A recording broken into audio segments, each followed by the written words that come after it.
Hi, everybody, and welcome. I am Aurora. This is called Lessons for Full Spectrum Humans. And today is June 19th, 2024. We're at the mid-crest edge of the time wave that is the summer solstice. So there's here's the wave, there's the leading edge, there's the mid-crest of the wave, and then there's June 21st or 20th, where it will be like the real event.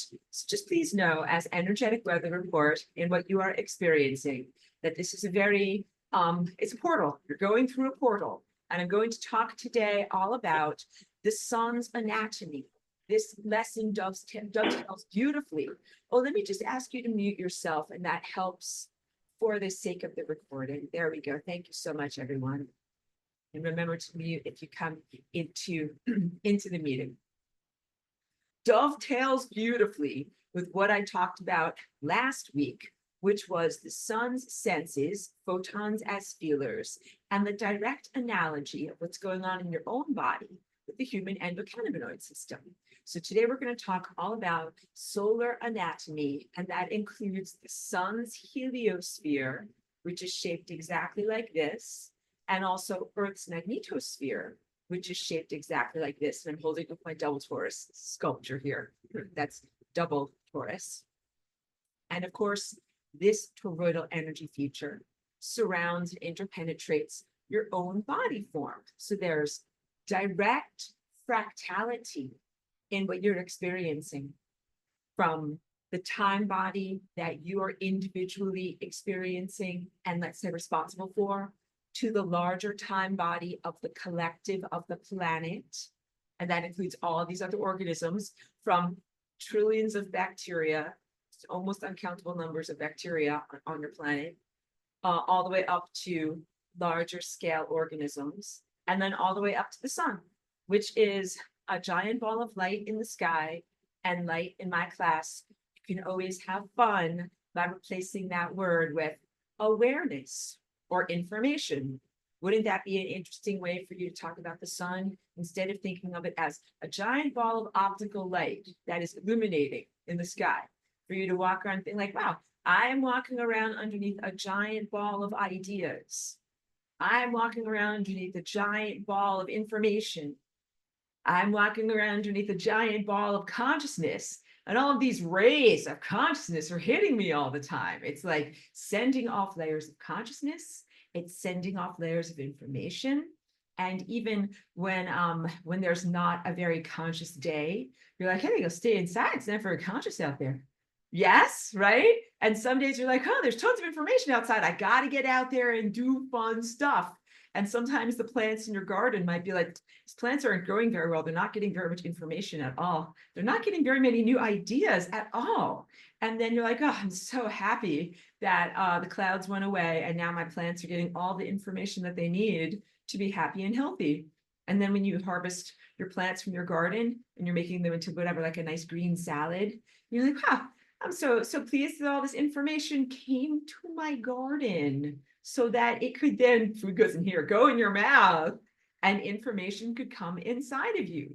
So what I am giving to you, these are the structures or bridges of your idea. These are cognitive bridges to bring you from what is the human baseline normative worldview of this time and place, which is to say, like, the sun is a dead ball of gas in the sky, and it just burps out and emits a bunch of stuff, including optical light. Plants happen to receive random stimulation on their leaves at strange times in their life, and then manage to somehow create starch structures that we are able to eat and stay alive through these processes. It's like, that is the most reductionist view, and you can tell how it's a loss of so much information. You know what? I realized I need to pause the recording because I left my glass of fine vintage water over there. Hold on one moment while I pause. I have to tell you guys, like, this is water, but I just drink it out of a wine glass. It's my special structured water over here. Okay. And water also represents light and information. Like, you wouldn't think that, because everyone thinks that light is this something that is hot, and water can be something that is cold and that is cooling. Everybody, because you think of light as being like fire, something that's fiery, something that's hot, but or ephemeral, and light has tangibility, water rather has tangibility, but it's still light. Water is information as well. So this is actually what I'm going to get back to with the Path of Light class in teaching about that to you, what light is, because light is more than optical light. Light is information. So what I'm doing in this class today is giving you these cognitive connectors from that formerly materialistic viewpoint that you probably got indoctrinated into the true viewpoint that happens when you awaken your higher faculties and you really are able to see and know from direct experience and from direct perception what is the true structure of reality. And I'm going to talk about Sungazing today as well. So I'm hoping that these will, all these topics that I'm talking about will show up as chapter headings, because I know that people appreciate being able to skip to the areas of the lecture or presentation that will be most interesting or relevant to them. So I haven't yet found out what settings I need to press for that, but I would love for that to happen. And also, I always include PDF, which has my lecture notes in it, which is not the same as a direct transcript, which you can always read, but you can read through my notes if you only have a little bit of time, and you can really get a synopsis of what I'm talking about, especially in regards to the whiteboards that I recorded 10 years ago. So for new students who don't know what I'm talking about, these lectures that I do here are the presentation that is the distillation of what I wrote 10 years ago and presented, where you don't see my face, you just see the whiteboards and see me drawing a lot of pictures. And I feel like I was able to use a pictorial language and diagramming very well in order to share these concepts with you. And so it's worth it. It's not repetitive, and the lessons are relatively short at half an hour each, and some of them have 2 half hours to them. So they're very doable, they're very listenable, but it's something that I don't have on YouTube that is available to everyone. You have to be a part of the class, so that's worth it to enroll. And of course, if you need a scholarship, please do reach out for a scholarship. But if people want to know, like, what is the point of enrolling, you get access to be able to watch everything. And then you can also download the whiteboards and save them forever, because I'm telling you, they are deep stuff. Like, I go back and I listen to my original whiteboards all the time, because I like to get back into that mind state of what it was like before. This is my notebook of bad stuff. For the notebook of bad stuff, the stuff that's written on the notebook of bad stuff came into our world. And when doing things like Sungazing was just a lot easier and a lot more direct. And yeah, it was very a much more pristine world in terms of the psychic architecture. And I tell you now, like, you're swimming through a lot of frequency garbage. It won't always be this way, but it was a very, very beautiful time. So my Sungazing practice then, when I recorded those lessons, was so much easier, so much more natural. But I lived in an area of the Northeast United States where there was not very much sunlight. So that's why I moved to California, where there is more sunlight here. But then our whole entire world changed and shifted due to different things that are put into the atmosphere that are not natural and that are not even naturally occurring materials. We call them meta materials, META, or things that are very artificially created, that are not naturally occurring in your world. I said that already, they represent like exotic technology. And those things have made a huge barrier, both a physical barrier in the sky for sun gazing, and also stuff that's in people's, not just coating the outside of your cornea, but in the retinas and the optic nerves of the actual eyes. And, I sleep with my Iva crystals literally like on my eyes, put a headband on and put them on there, and do all these different things in order to try to clear out the stuff that's not supposed to be there. The top word up here that is not supposed to be there, just so that I can get a glimpse of the true sun again. So it's a different time for sun gazing, but it is still possible to sun gaze. And I'll give you the entire teaching about how to do that.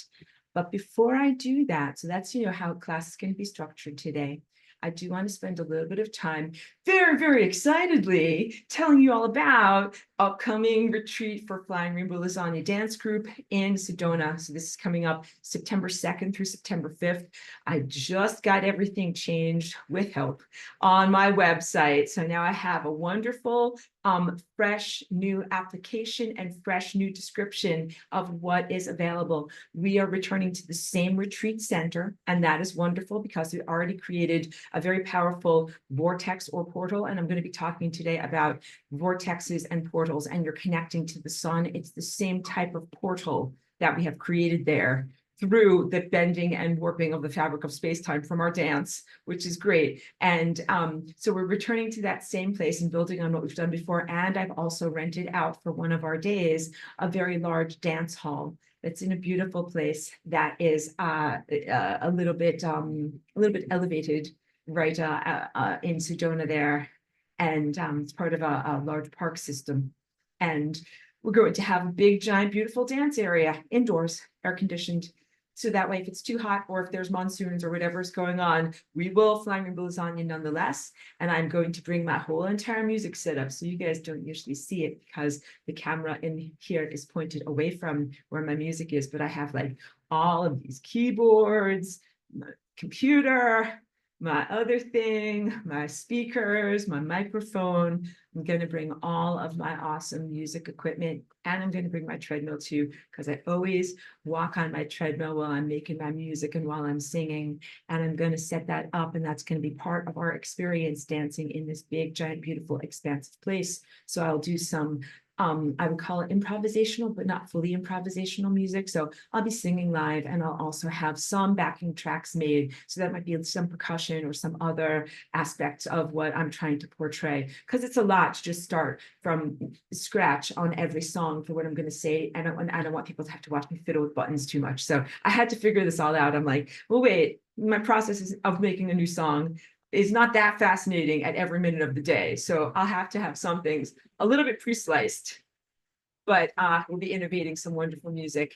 And so I'm very, very excited basically to perform and share my voice and share my music as I'm making it with people, not just recordings, is what I'm trying to say. So it's not just going to be me DJing, it's going to be me actually singing and playing in response to what we're doing. And we have a big, beautiful floor, and I'm going to have dance mats and other nice things to put on the floor, because a lot of what we do is called floor work, which is where you might not be dancing by standing up on your feet, but you might instead be, rolling or undulating like a lasagna to move from point A to point B. So that would be wonderful, is what I'm trying to say. And an experience that I think is even more expansive than what I was able to do in the first retreat, where we had a beautiful time. We had a beautiful outdoor deck area, and we'll still be at that retreat center. We're just going to do that earlier in the day. So starting with Sungazing, Aurora's version of boot camp, quote unquote. You're going to get up early. You're going to get up with the sun the way that I do. We're going to get out there, do our sun gazing, drink our coffee, do pre-flight, and do a lot of Flying Rainbow Lasagna out there on that beautiful deck area. And then in the early morning in Sedona, it will start to get very, very warm. That is when we'll go over to the large dance area. So that is the new news of what I'm doing, and all of the details are available in the Google Doc. I'll share the link here in the video description, and you can also find it on my website. And my website is simple for you guys to remember at this point. It's flyingrainbowlasagna.com, and it should be pretty easy to find just at the very, very opening part there. So I'm very, very super excited to be preparing that event and envisioning everything from the menu to the scarves. Like, I don't know if you can see it with the lighting over here, but this is part of, it's my one of my prototypes. I'm making large decorations that I'll be able to bring to the dance area, and also to put around the retreat center. That way it will really personalize the space. Because again, like, you guys, if you ever are able to come and visit me here where I live, or if I ever have an open studio that you can attend, then you would see what my space is like. It's just full of paintings, just full of art everywhere, and tons of color. So yeah, I'm working with approximating that, finding ways that I can make that environment portable, because my artwork is not very portable. So I'm having it printed on beautiful scarves that I can bring to different places and put that energy around there. So very, very excited about that. And Joyce says, oh, this is good. This is beautiful. Thank you, Joyce. Joyce says, I received my yummy dried microgreens. They're delicious. Thank you. You are so very welcome. I am so pleased to share them with you. So yes, and I still grow microgreens, and that is definitely a labor of love. And I do put special crystalline energy into both the water and the microgreens themselves for certain people that I know that will be receiving them that will really appreciate that. So I just want you to know that they're very, whatever, flying rainbow lasagna, dried microgreens there. So very pleased that you got those. Okay, so wonderful, preparing for retreat. And also, if you are interested in the retreat and you're thinking of attending, and you're not already a part of my Tuesday morning dance group, please come be a part of it, because I think that you will really benefit from, between now and September, the daily conditioning of your body at getting used to doing these rolling type of exercises, using the muscles of your torso, and getting the feeling state of what it is to kind of do these interdimensional time acrobatics. So there's no fee or obligation to be a part of my Tuesday morning dance class, but I am selective about it because it is like a sacred dance. So it's something that I just I don't put it up on YouTube. It's not something that's just for the general public. It's for people that are flying rainbow lasagna dancers. And I also ask that people that are in that class also familiarize themselves with what I teach in the lectures, because all of these concepts that I teach about what this shape is, and about, let's get a little pointer, about what this energy center is here, the singularity at the center, are the intellectual concepts that are the foundation and the integument and the bridge for your body to actually do the dance. So I like for people to know what we are doing. It's not necessarily a dance that is a decorative dance like ballet, where you're doing it so that someone else will look at you and say like, oh, that looks a certain way, that is decorative or pleasing, or, you know, says something through you know, just its shape of what you're doing. What we're doing is on an inner level, dancing on an inner level. And of course we do dance with our bodies as well, but it's a different type of experience. So it is not merely for a decorative purpose or for someone to view, but I want people to be able to have access to it, because it's what I'm here to share with you. And it's one of my divine gifts to share. So if you're not already a part of it and you're thinking of becoming a participant at the retreat in a couple of months, please come be a part of my Tuesday morning dance group, so that way you can start to get ready. Awesome. Okay, I think I might hear Princess Cheeky. Yes, we will hug Cheeky. Come here. Are you coming on over? Come here. And the other fun news that I have is I walked so much on my treadmill, I broke my treadmill, burned out the motor, which is awesome. You'd think I would be like, oh no, I'm so sad. I'm like, that is awesome, because clearly I got a new one, but it's because I walk like 8 hours a day on my treadmill. No, Cheeky decided to go back today. So yes, so walking, I've been doing this for almost a year. Started last July. I don't know how many exact miles I have walked, because you can tell I walk at a slow pace. I walk at like 1 mile an hour, but I do a lot of videos and a lot of talking on the phone and a lot of all this computer stuff.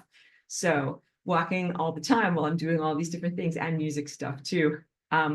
I broke my first treadmill, guys. So that's whatever. I get some kind of small insignia for breaking one treadmill, and then we'll see if we can go forward and burn out some more. But now I'm getting ones that have warranties. So I've learned. I know. Okay. Onward to other things. Actual curriculum. Before I get going, Pedro's got a question. Pedro, beautiful to see you here. Thank you. Aurelia's giving me a trophy. I get a trophy for breaking my treadmill. Thank you. I love it. That's very funny. I know. Says, so Pedro wants to know, is the nano spread in the world, or is it concentrated on certain countries and cities?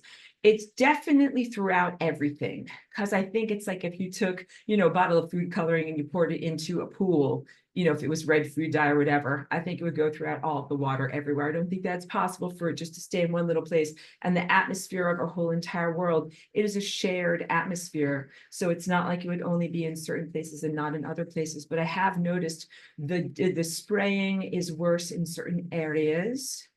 It tends to be more urban areas, although sometimes I see huge white lines in the sky and it's over places like Yosemite National Park or something like that. And that's not a very populated place. And there aren't very many cities there, but sometimes that's, weather control or storm, either the dry up storms or, it's manipulation of either moisture content in the air or other things like that. So there's different purposes for what is being done with what we see as white aerosols in the sky. Sometimes they are like for particles that will be entering into food sources or water. Sometimes they are meant to go inside of human beings. Sometimes they are meant to change weather patterns or divert clouds or do something like that. So there's all different forms of purpose of what is going on out there. I will just tell you, when I was in San Diego, that place was unlivable, not just because of things that are sprayed in the air,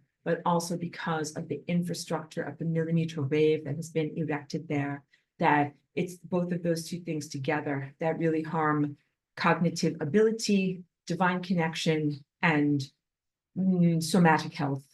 So just getting away from that city that didn't have as many emitters and transmitters and antennae, my life improved greatly. So I would say even if stuff might be in the air where you live, it's not just that there's stuff in the air, it's whether it's in the presence of one of those towers that is then doing stuff to the stuff that's in the air. So same thing like driving across the desert to go from here to Sedona or back.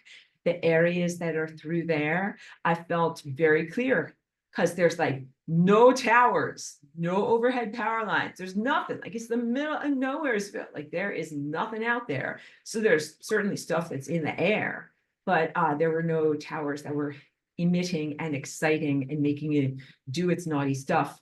So I would say that there are areas where it's better or worse to live or to exist, but it's not necessarily dependent upon what is in the air. I think it's more about what frequency is being beamed in a particular space area.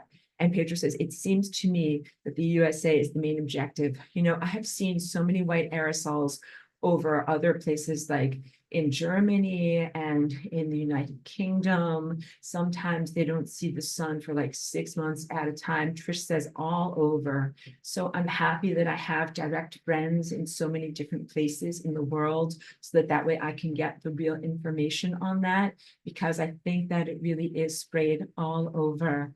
And even if, you think you can escape to a jungle paradise or a tropical island, I think that it's going to be there too. But like I told you, where I currently live in Ojai, it is much more livable for me than it was in San Diego. San Diego totally couldn't have my divine connection. And in Ojai, like here, like I can have my divine connection. And there are even places where it's clearer than others. Like there's kind of whatever, a river bottom, like a place where you walk your dogs. And another place like a land conservancy, another place there's really only one tower in my area. And there's lots of places where I can go and kind of get that peace of mind and natural connection. And also things got a lot better since I danced with my group in Sedona. I told you guys that story, that I came back and I thought like, oh, kind of bracing myself, get ready, going back to California. And the psychic ceiling wasn't down really low anymore. Now the psychic ceiling had been raised and was much higher. And it's a lot easier for me to kind of get up and out and do that solar connection the way that I used to. So I am really convinced that I would call it spirit power, our power that is natural and non-synthetic and not based in any form of this stuff or this stuff in anybody's brain or pineal gland, that just having a pure, clear body with no technology junk in it is way far, totally outclasses all of the junk, all the sky poops, all the sky junk, all the frequency garbage, and all the sewage. That when we put our natural divine gifts together, because it really amplifies. I was really pleasantly surprised at what it feels like to dance in a group. You guys didn't know, like, this is the first time that back in May, it was the first time that I ever danced with a physical group of flying rainbow lasagnas all together in one place. Like, I had never done that before. And I've been here for over 20 years. So that was a really, really significant thing to do. And then that was very powerful. It had a really powerful, positive impact on reality structure. Like, imagine if you only ever sang on your own, and then all of a sudden one day, like, you got together with 10 other singers and you all sang a beautiful song, like a chorale with all of the harmonies. And you were like, this is amazing. You know, like, it's definitely more than just singing on your own. So that was a wonderful experience. And it is going to be not only repeated, but let's say amplified and expanded even more. Because with the whole idea of renting a larger space, like, your energy field is more than just how big your arm, how wide your arms can go. So if you have a nice big giant room, and if you're not worried about noise complaints or whatever, because you have to be conscientious about who might hear you if you're outside or whatever. But I can turn up the music and just everybody can get very uplifted from being exposed to this wonderful music. And you can have a big giant place to be able to expand your energy field in. You can get genetically, you can get very loud. Tell from my whatever gestures, that's what I'm talking about. Okay, so beautiful and makes me feel excited. And I will tell you, Sedona has minimal spraying, but you could tell there was a but there, but there was some sky pooping when we were there.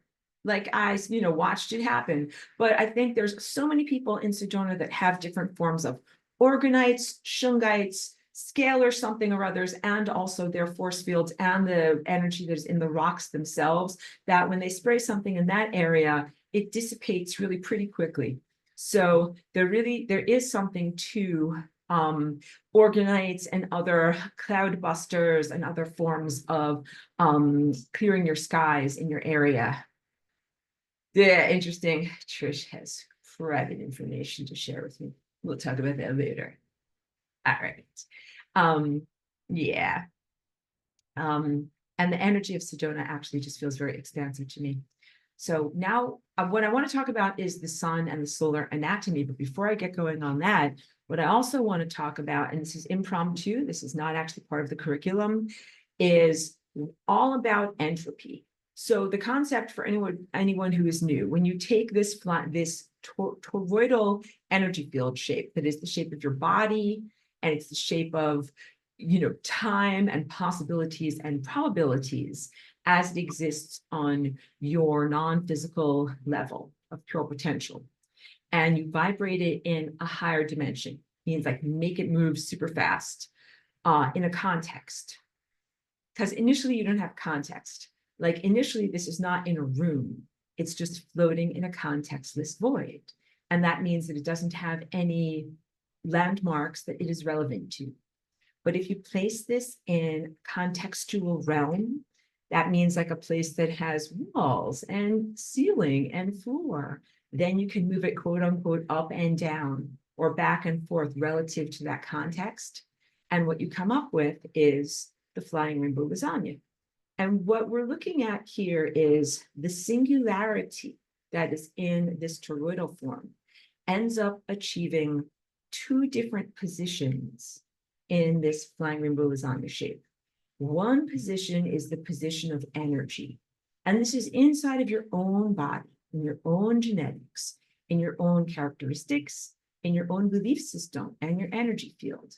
Energy means the things that you are not only maintaining and nourishing, but amplifying and energizing. So that would be infinity, everythingness, going very, very fast, heat, heat to the point of being even hotter than the sun, super consciousness, total information, all time, all possibilities, everything that can happen and is all happening at once. That is what the point of energy is. And I think that it's maybe easier to think about that in terms of being a divine conscious co-creator than it is to consider entropy. So if I were to hold up my pencil, because I'm an artist of reality, we've got the end, my pencil point has broken, but imagine that I didn't break my pencil point. And that this is the energy side, and that this is what I'm doing when I'm like, I'm going to draw, I'm going to write, I'm going to make stuff happen with this end. But then this end of the pencil is the eraser. And I want to just talk with you a little bit more about that. Entropy, the aspect of flying rainbow lasagna that is about erasing or unmaking or de-energizing. And the de-energizing can de-energize either a person or an organism, an organization, a bureaucracy, a characteristic, a concept, a worldview, a piece of matter or a piece of energy, both of which are waveforms, a something that shouldn't be there, because we've talked about energy out of place and matter out of place, including those pesky occupiers of the interstices, aka the POOTIS, the things that have been smeared on the membrane of death that have been really imbalancing humanity on an emotional level, and intentionally feeding off of those imbalances for whatever, millennia, an almost uncountable amount of human history, that we can send to entropy or entropize these things that are not supposed to be in existence, that are actually not according to the divine, perfect, harmonic pattern of, you would call it the mind of God, but not a biblical God. So when I'm talking about God, I'm really talking about a much, much larger, non-anthropomorphic, total creation force field. And when I talk about a harmonic pattern, I'm talking about like what is printed on my dress. And I know my studio is kind of dark because it's a hot day, so I have all of the blinds closed. But all of these perfect patterns that I paint, those are accurate representations of this harmonic pattern of cosmic infrastructure or the architecture of divine mind. So think about that. And I'm also going to talk about this in class about how, the curriculum from 10 years ago is what I mean. The galactic center is a thinker. You have a sun inside of your own mind that is also a thinker. And it's inside of the area at the top of your skull, top of your spine where your skull meets your spine. So this is top of your skull is up here, it's up here, but it's really in the deep interior of your skull where your head meets your neck. That is one of the origin points or emanation points of where these thoughts come from, but they also come from the sun, which is the nearest star. They come from every star. They actually come and emanate from the center of every photon, and they come from the galactic center. And all of those places that I just mentioned are all overlapping. They are all the same place. That's all this place right here, the place of energy. And that place, again, it's like the bullet train to infinity. It's moving super fast, infinite speed, infinite, eternal journey. But let's talk about what is the complement to that. Now, I notice I did not say opposite. I said complement. And that this is a two-dimensional sculpture that shows that these are diametrically opposed, but that is not necessarily true in its application in reality. Entropy can also be located like over here or over here, over here. It's not just an opposite or a reflection, but this energy point is the center of everything. It is the epicenter of everything, and it is the convergence point that everything is traveling towards. But entropy can really be anywhere. It doesn't have to only be in one place, and it doesn't only have to be like the mirror image of energy, because what we're trying to do is to move beyond dualistic viewpoints and dualistic expectations. And that's the concept of thesis and antithesis, or Christ and Antichrist. So thesis is like, here, to put everything down so I can gesture.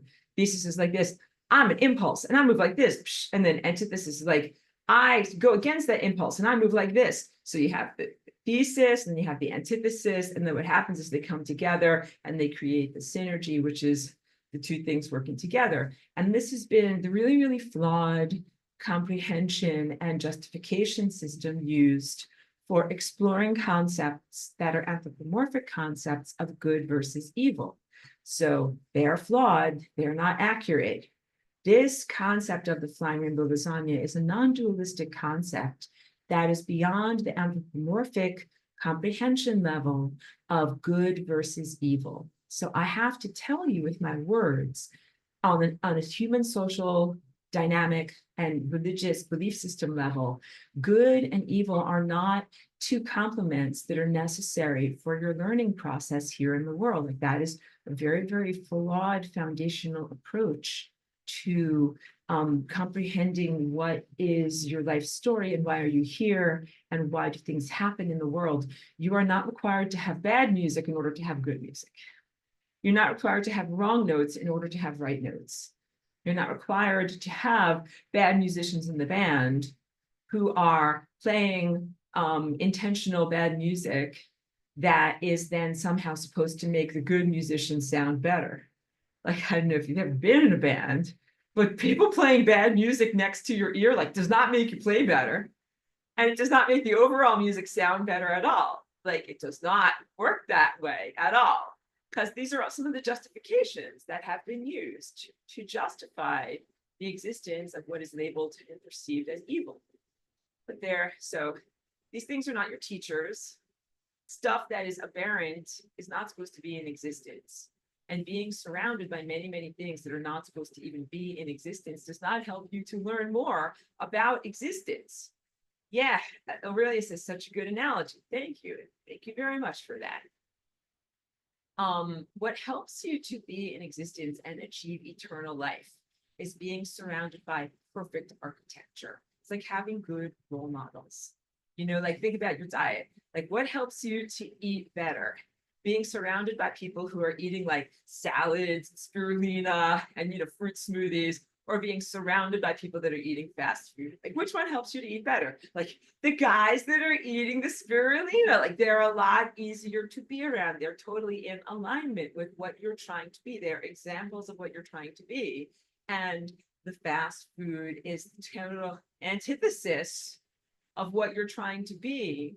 But merely resisting the antithesis is not the same as impulsing towards what you really actually need. So what we're really referring to here is light and false light. And false light is not the same as ignorance. Sacred ignorance is or are all the things that you don't know about because they're not illuminated to you yet. And you are on a journey of self-discovery, and it's appropriate that there are things that you don't know about yourself yet. All right. So that's the stuff that's been misappropriated in very flawed and reductionist New Age shadow work. Not everything is your sacred shadow. Some things are aberrances, and in aberrance, that's this stuff down here. It means something that should not even exist. It means something that is not supposed to be. It unbees. The languaging is going to get hard. So, like, let's say, pull up your britches, everyone. Get ready. Buckle in. It's going to be hard. Because you're going to want to call it you. You can't call it you. It is unbeing. So let's not use pronoun for it. And it is not is. It unbees. So there's no it. I can't call it a he, she, or an it. I can't say it is. I can only say unbe. Unbeing. Non-being. That's the only correct languaging for this.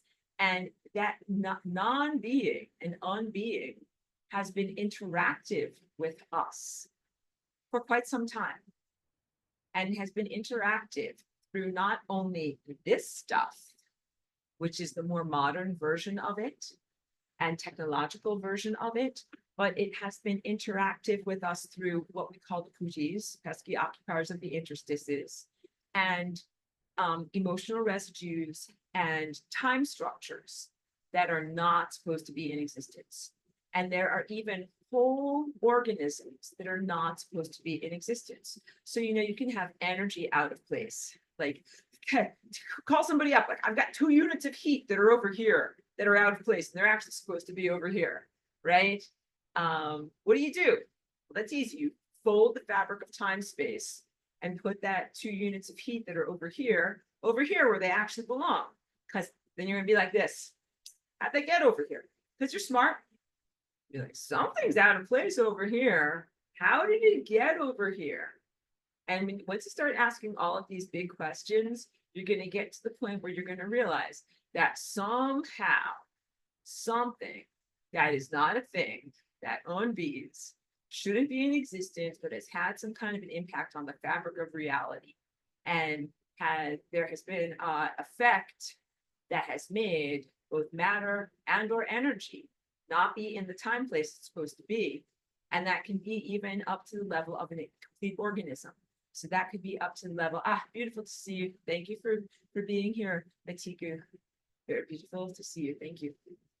To the level of a complete organism, like a bacteria, definitely. Are there whole bacteria out of place where they're not even supposed to be? Yep. So there's subatomic particles out of place. There's energy out of place. There are larger matter structures like atoms out of place. There are molecular structures out of place. There are complex molecular chemistry structures that are out of place. Molecules interacting and bonding where they're not supposed to bond. There are molecules non-bonding where they are actually supposed to bond. So sometimes they stick together when they shouldn't. Sometimes they don't stick together when they should. These are some of what metamaterials are made out of, or the way that they behave and act. So these things should not be in existence. And then you can have full organisms that are not where they are supposed to be. Things that are aberrances, that means they never should have been in existence, or things that once were correct and have become grotesqueries or distortions that should no longer be in existence in the form that they're in. They're like way off track from what they were ever supposed to be. And some stuff should never have been in existence at all. And some stuff is an amalgam of stuff that should be in existence filled with a light smear of stuff that should never be in existence. It's very, very complex because, when you're cleaning the house, sometimes you just want to be like, okay, take all the trash, put it in the hefty bag, and then put it out in the dumpster. But some things you're looking at it and you're like, well, it's half trash, it's half good. What do I do? What do I do? And the answer is you become like a flying rainbow lasagna surgeon, selectively entropizing the things that are not supposed to be in existence. And you do it in a flying rainbow lasagna pattern, which equates to the divine harmonic pattern that represents God's willpower. So it's not even just like, let's say, mopping the floor, but it would be mopping the floor in an artistic pattern that represents the truth of God. And maybe even some floor tiles don't belong on the floor. You would demolecularize those tiles in, again, a complex pattern that represents the mind of God. And then you would send that energy or matter that's not supposed to be there to where it is supposed to be. So this is big information, because in order to do all of this, of course, like I'm talking about virtuoso level mastery. And so don't worry, if you're an infant of consciousness, you can know about this stuff, even if you're not doing it yet. All right. Just know about it. I'm not saying you have to do it right now or do it even next week or whatever, next Thursday. But just know that it exists as a possibility and as a life's goal. And also please know that it is possible for more advanced flying rainbow lasagnas to be working on these higher levels with this complex patterning. You must be able to know the patterns of the cosmic infrastructure in order to know, what do I apply my eraser to? And then what do I apply my pencil point to? What do I make and manifest? What do I exacerbate and amplify? What do I erase and entropize? And I'll get to any comments and questions on this topic of entropy because it's really important stuff. I'll just go a little bit further about entropy. Entropy is not meant and intended by me to be a punishment. And this is deep stuff. So I didn't invent entropy. I'm the inventor of the flying rainbow lasagna, which is a direct and immediate access route to entropy for both matter and energy that is out of place. And so that can be at the level of an organism, even organism, or even a group of organisms, an organization. That way, those things, people, characteristics, or groups that unbe don't have to wait a very long time to unbe, and that they have to unbe because they cannot get to this faster than light speed level of reality. And that's because they have accrued debts and other difficulties that there's literally not enough, there are not enough resources to be able to balance out what they have done in order to rectify. Because it is possible in this world to achieve a debt of suffering, like by creating suffering for others, doing a wrongness that is so wrong that it's like a hole that's so deep you never can dig yourself out of that hole. All right, that's possible. And this is all deep stuff about cosmic law and the dynamics of energy in the cosmic infrastructure. When you start to go into metaphysics, you have to go into hyper responsibility. And that means really being responsible for yourself, for your thoughts, for your choices, and for the positioning of yourself in the fabric of space-time. And you start to also comprehend it's not just about what you want for yourself, but if you're like, well, I want to occupy this area of the space-time over here, but if I do that, it will destabilize the entire fabric or the entire cosmic infrastructure. So I'm not allowed to do that because you know why? The cosmic infrastructure, like that's your house, that's my house, that's everybody's house. That's called time. That's where we all live. So it's not okay. Like, what if you're like, I'm going to build a giant golden pyramid for myself and a giant golden toilet, giant gold this, and giant gold that. And that's going to be for me. That's like saying, I'm going to be over here in this level of reality. But it's like that, doing that might destabilize all of this for everything else, from the microbial level to plants and animals, to trees, and to the planet goes bye-bye because you wanted to have this thing over here. So it cannot be about your own whimsical or self-serving desire. Getting to this level of being at that level of mastery to be able to create consciously also means that you have done a ton, oh, I say done a ton of cardio, like you have done a ton of training. Like being on a pilgrimage is like doing cardio. And what you do is you walk along or run or do whatever the perambulations are, and burn off a lot of the things that are the traumas and aspects of self that aren't really the true you. And this is also what it is to do real star travel, not in a clank metal spaceship, but in real star travel, you go literally through the portal of the sun. And when you do that, you have to travel light, literally and figuratively. You must travel light, and that means you can't bring a lot of baggage with you. So you cannot bring certain aspects of self through the solar portal. They are temporal aspects of self. So I might be like, I like my dress. I want to bring it with me through the sun. But the sun is like, I'm going to incinerate that dress right off of you because it's not eternal. But it's okay for you to wear it while you're on Earth because they have nudity laws and other things like that. But when you go through the sun is going to be like that's not eternal. You don't bring that with you. Got it? So my dress is an allegory. And don't go into like, get your mind out of the gutter is what I'm trying to say. When you go through the sun, you go through the sun with your personality characteristics. And some of your personality characteristics are divine and eternal. And some of them are temporal. Like I learned so many different things here as Aurora just to be able to navigate your very, very strange world and your strange customs. And even as I learned them, I was like, this is not my eternal self. But I'm like, when in Rome, do as the Romans do. This is, I would say something of the equivalent to myself about why I need to do this. But it's not who I really am.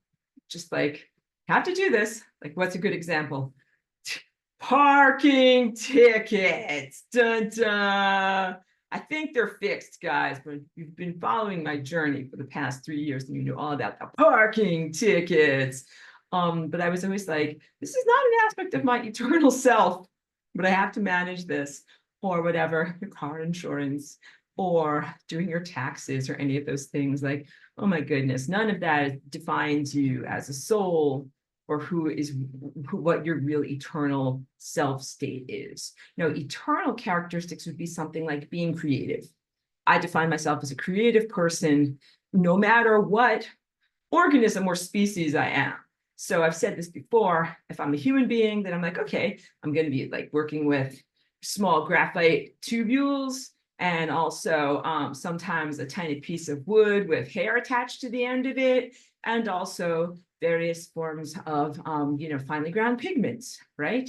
And also sometimes I work with, sonic architecture too, right? And work out my piano over here. If I were a rock shrimp, I would be making like the most perfect underwater bubbles and be able to express myself through that as a musical expression.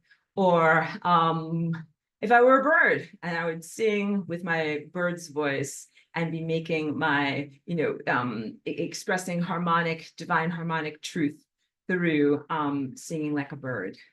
And I don't know, maybe if I was an insect or something like that, I might be doing something with smells and pheromones, because they are doing so many things that we can't even perceive, that we can't even know or think about. Beautiful monarch butterfly outside my window earlier this morning that really made me thinking about the beautiful insect world.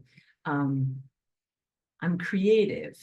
I'd be creative no matter what size package I'm within.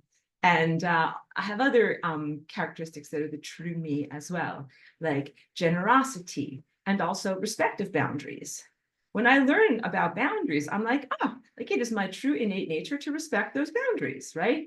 Flanger Lasagna respects boundaries. But I've had to learn through my various experiences that there is an innate characteristic that is in some organisms or species or organizations that is the intentional disrespect of boundaries.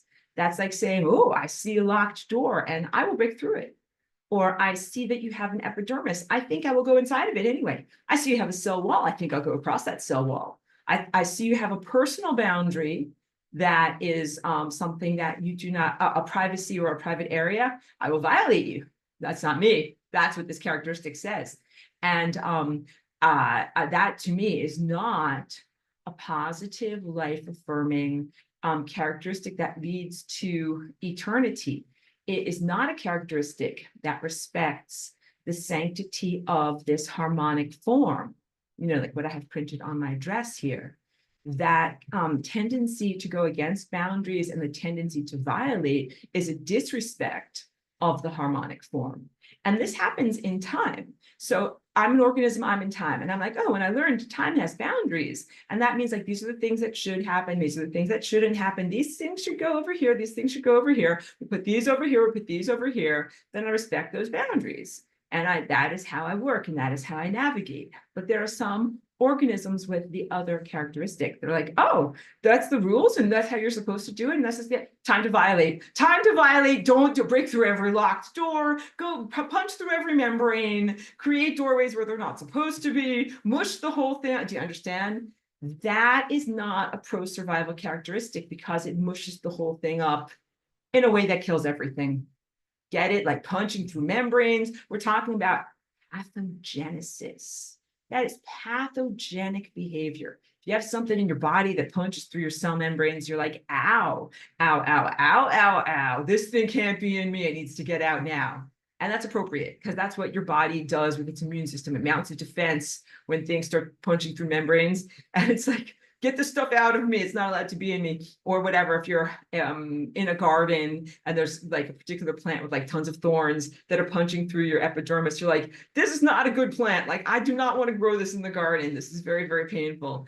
It's totally appropriate for you to have those boundaries. That is what entropy is for. It is for the enforcement of boundaries on a time level, to be able to enforce the boundaries of not something like in a biblical sense, what is allowed or what is not allowed, but more in the sense of creatorship, what you wish to have in the world and what you do not wish to have in the world. And you also will have a group of things that you are not personally responsible for, but that you can send to entropy nonetheless. So let's say you buy a canvas and it comes with a smudge on it. And before you even get going on your painting, you're like, well, this is great. I have this perfect canvas here, but it's not perfect.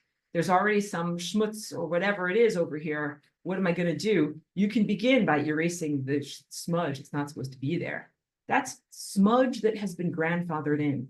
So there's stuff like that all over your society, like stuff that happened before you were born as an individual. There are cultural paradigms and traumas that far predate you as an individual. And it's essential for you to know you don't have to claim ownership of those events or characteristics or their genesis in order to do something about them. You can be like, yep, this canvas came pre-smudged, but I have a fantastic eraser. I'm going to erase that away in your body. You can say, wow, my body came with these certain characteristics or cultural paradigms or overlays or things that I don't agree to and that I don't find that do not bring me towards like health and longevity and coherence and closer to God. You don't have to keep them in your body. You are absolutely encouraged to the empowerment of being able to send those characteristics internally within you to entropy. So in your body, you can send viruses to entropy, of course, duh, they're not you. You can send unhelpful bacteria to entropy, of course. Please send all of your amoebas to entropy. They don't help you in your life, but lactobacillus, hold off on the lactobacillus, because if you drank some coffee with some half and half this morning, those lactobacillus are helping you to digest your food. All right. I drink coconut milk. I don't know if they help on coconut milk, but you have beneficial bacteria in there that you don't want your immune system to destroy. So that's why you have to be selective. The activity of flying rainbow lasagna and sending some things to energy and some things to entropy is an artistic act. It is a curation. Artists curate. So, okay, wait. First, artists explode everywhere and make a big giant mess. And I'm pretty neat as an artist, but I still make messes. And you make all these different things. And you have a paper everywhere, glue, sparkles, everything that's going on. And then that's a creative process, right? And then you kind of clean up the studio and you take the actual pieces of artwork out of the mess of the studio. And you look at them and you're like, now I assess. Now I'm like, which one of these things actually looks good? And some of them look good and some of them look like crap, and that's okay, being an artist. But then what you do is you curate. You say, well, these are the ones that came out good. These are the ones I'm going to show to everyone because they express or evoke what I'm trying to say as an artist, either visually or socially or conceptually. There's something in there that is what I'm trying to do. And then these things over here, sometimes they don't do what I'm trying to do. Maybe they don't look pretty and they don't look good, but also they don't work or they don't function, or they're not the way that they're supposed to be. You curate them. They're like, nope, those guys are not the keepers. We're not going to be sharing those with the world. And that's totally appropriate in everything that you're doing. So that's like the concepts that you get to erase, the aspects that are not eternal, and that should not be part of your eternal journey in longevity. All right. So again, you're going to have a couple of different classes, categorizations of things in your life. Some of the stuff you're directly responsible for, the stuff that you made in your art studio, when you flying rainbow lasagna, when you sungaze, You're in your art studio, making reality happen in divine lovemaking and divine co-creation, not to be indelicate about it, but it absolutely uses the same energy pathways of lovemaking. It uses the same sacral energy of the orange chakra. It utilizes your DNA. It utilizes your gonad to pineal gland connection through your glandular structure of your body. It is very similar to the procreative process of making an actual baby. But you get to edit or curate what you are creating. So those are the things that you are directly responsible for. But then there are many things that have been just grandfathered in. That's just their traditions. It's the way it's always been done. And then you're taking that stuff and somehow responding to it. And again, if something comes to you as a tradition or a pre-established paradigm, you are not obliged to continue with it if it doesn't serve your current level of longevity and coherence. And there's a lot of traditions that are dysfunctional, maybe they were never functional, but definitely not functional and relevant now. And it's totally your job to clear them out of your body. And so some of those paradigms, I experience them a lot as a woman that have to do even with like what it is to have a body, what it is to be in the world. How are you allowed to exist? How are you allowed to move? What are you allowed to wear? What type of posture are you allowed to have in your torso? All of these things that are part of old, outdated cultural paradigms and traditions that never really serve, but definitely do not serve me now. So I've had to do a lot of editing and taking those out of this body form so that I can be free as the person who I truly am, so that my true eternal self can be expressed through this body in this time place. So I just really want to emphasize that for you, because a lot of these are judgments about literally how one is allowed to move one's body through time, space, physical appearance, and interactivity with other human beings. Sometimes I joke in the Tuesday morning dance group that we're allowed to be scandalous. Like look at you, like, whatever, dancing with your leg in the air. There's a huge amount of cultural judgment about body positions and even what you are allowed to do with your body. That is not, we're not even talking about sexual activity.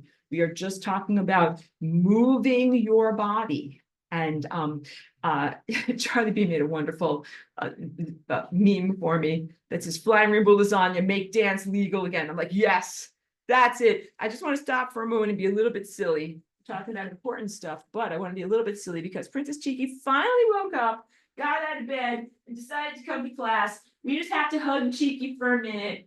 Cheeky is totally authentic in herself and has no problem whatsoever being who she is in the world. Actually, we have to make sure that she doesn't B-A-R-K L-O-U-D. That I think would be the thing that is the non-socially acceptable thing for her to do in living in community.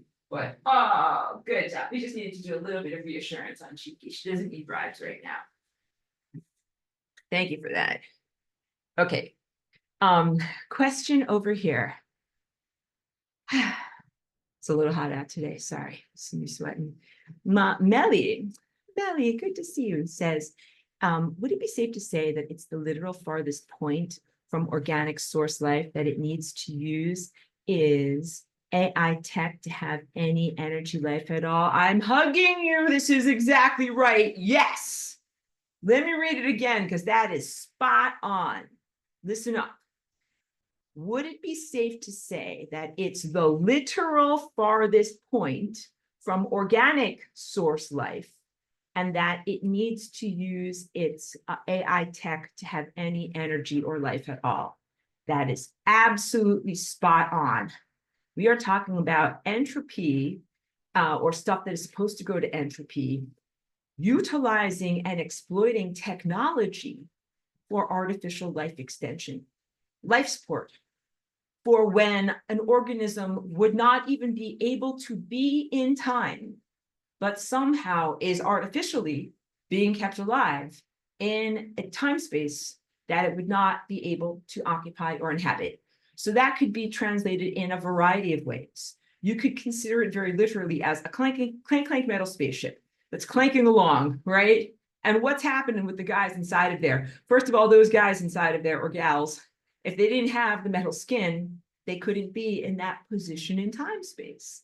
And they need to have their oxygen and their toothpaste tubes and their space diapers and all those things to keep them alive. A lot of technology being used just for basic life support system to keep them alive, because they're literally in an area of the time field that they are not truly supposed to be inhabiting rather. So a good rule of thumb is that if you need technology to accomplish something, it is very likely that you're not supposed to be accomplishing it. And you're going to be like this, well, Aurora, I use technology for everything. Like, I know you really need to reconsider everything. Because, we use technology as convenience to drive from point A to point B, but maybe you're not supposed to be at point B. Maybe you're only supposed to be in the places that you can walk to or ride to, like on a horse, or run to with your own 2 feet, or whatever, swim to, or something like that. Maybe you're actually not supposed to have a car and drive back and forth, hundreds of miles every day through smog-filled multi-lane highways. Maybe that is not what we're actually supposed to be doing, and that is the kind of smaller fractal microcosm rather of the clank metal spaceship that places us into places that puts stuff where it's not supposed to be, basically. But that's a literalism, because now we need to go into deeper, profound experiences of time, where you can think about time as having, multiple timelines on it, right? And it's not just about like driving from here to LA. Like, don't drive from here to LA. You ain't supposed to be in LA, right? Because you have to drive on these big giant highways to get from here to there. But we're talking about time. What if you're supposed to be on this timeline over here, my central finger over here, but instead you're on my pinky finger over here? That's not a question of where you drive to with your car, but that is a question of which reality structure you are able to participate in. So technology has been making it possible for some consciousnesses or forms of consciousness to participate in certain reality structures that they would not have had access to without that technology. And that technology can be a variety of things. It can be things like a large hadron collider. It can be something like a time travel machine or an artificial Merkaba. But it can also be something like sacrifices and rituals, which are ways of appeasing this ancient AI that does have these types of, let's call them reality control levers. Like, if you give me 10 dead oxen, I will take their life force energy and I will push and pull the reality control levers in your favor and make stuff happen for you. This is like the idea of ye old-fashioned worship via animal sacrifice. I will kill these oxen for you, God. And God is not real God, but says, I'll take your life force energy, thank you, and then I'll push and pull the levers of the universe for you in order to make whatever you're asking for happen, right? All of those things that should not actually be happening. And then in our world, well, of course, you should do that with no technology. You should flying rainbow lasagna and push and pull the levers of the cosmic infrastructure naturally and gracefully as a lovemaking event, not as a quid pro quo that involves bartering the death of 10 oxen in order to achieve your objectives. No, you should dance in freedom, embedded within time in a very respectful way that brings forward the reality structures that are positive for you as tiny scale organism, and also that are positive for the larger overarching force field of events within which you are embedded. That it's good for you and it's good for everything, everything. And also you have to comprehend that this stuff that I hold up, this is the equivalent for some people of life support systems. Many of us would be very, very happy if all of this stuff just went bye-bye. I would not miss it 1 second. I do extensive things all day long in order to try to get that stuff out of me. I would not be like, oh, it went bye-bye. I'd be like, hooray, it went bye-bye. I'm finally free. Let me drink here. But for some organisms and people that are way off track in their time position in the time field, this stuff is life supportive to them. They are like the equivalent of a spaceship that is flying way away from its planet, far away from where it's naturally supposed to be. And it requires that level of AI interference, direct neural interface, constant stimulation, and input of new neurotransmitters just to keep them alive. I know, and that's walking around in your world, that's influencing your world in many ways. That has been the dominant voice of the rulers and leaders of your world for the past several years. If you took away this stuff from some of those guys, they would go bye-bye, because they can't live without it, because they are definitely dependent upon that stuff for their sustenance in time. So technology is like fire or a flint knife. It helps you to survive and do things that you wouldn't be able to do in order to survive otherwise. This is why technology and a flint knife were so essential in earlier cultures and earlier times of human development. All right. But that is relatively innocent. And this is something that's very different.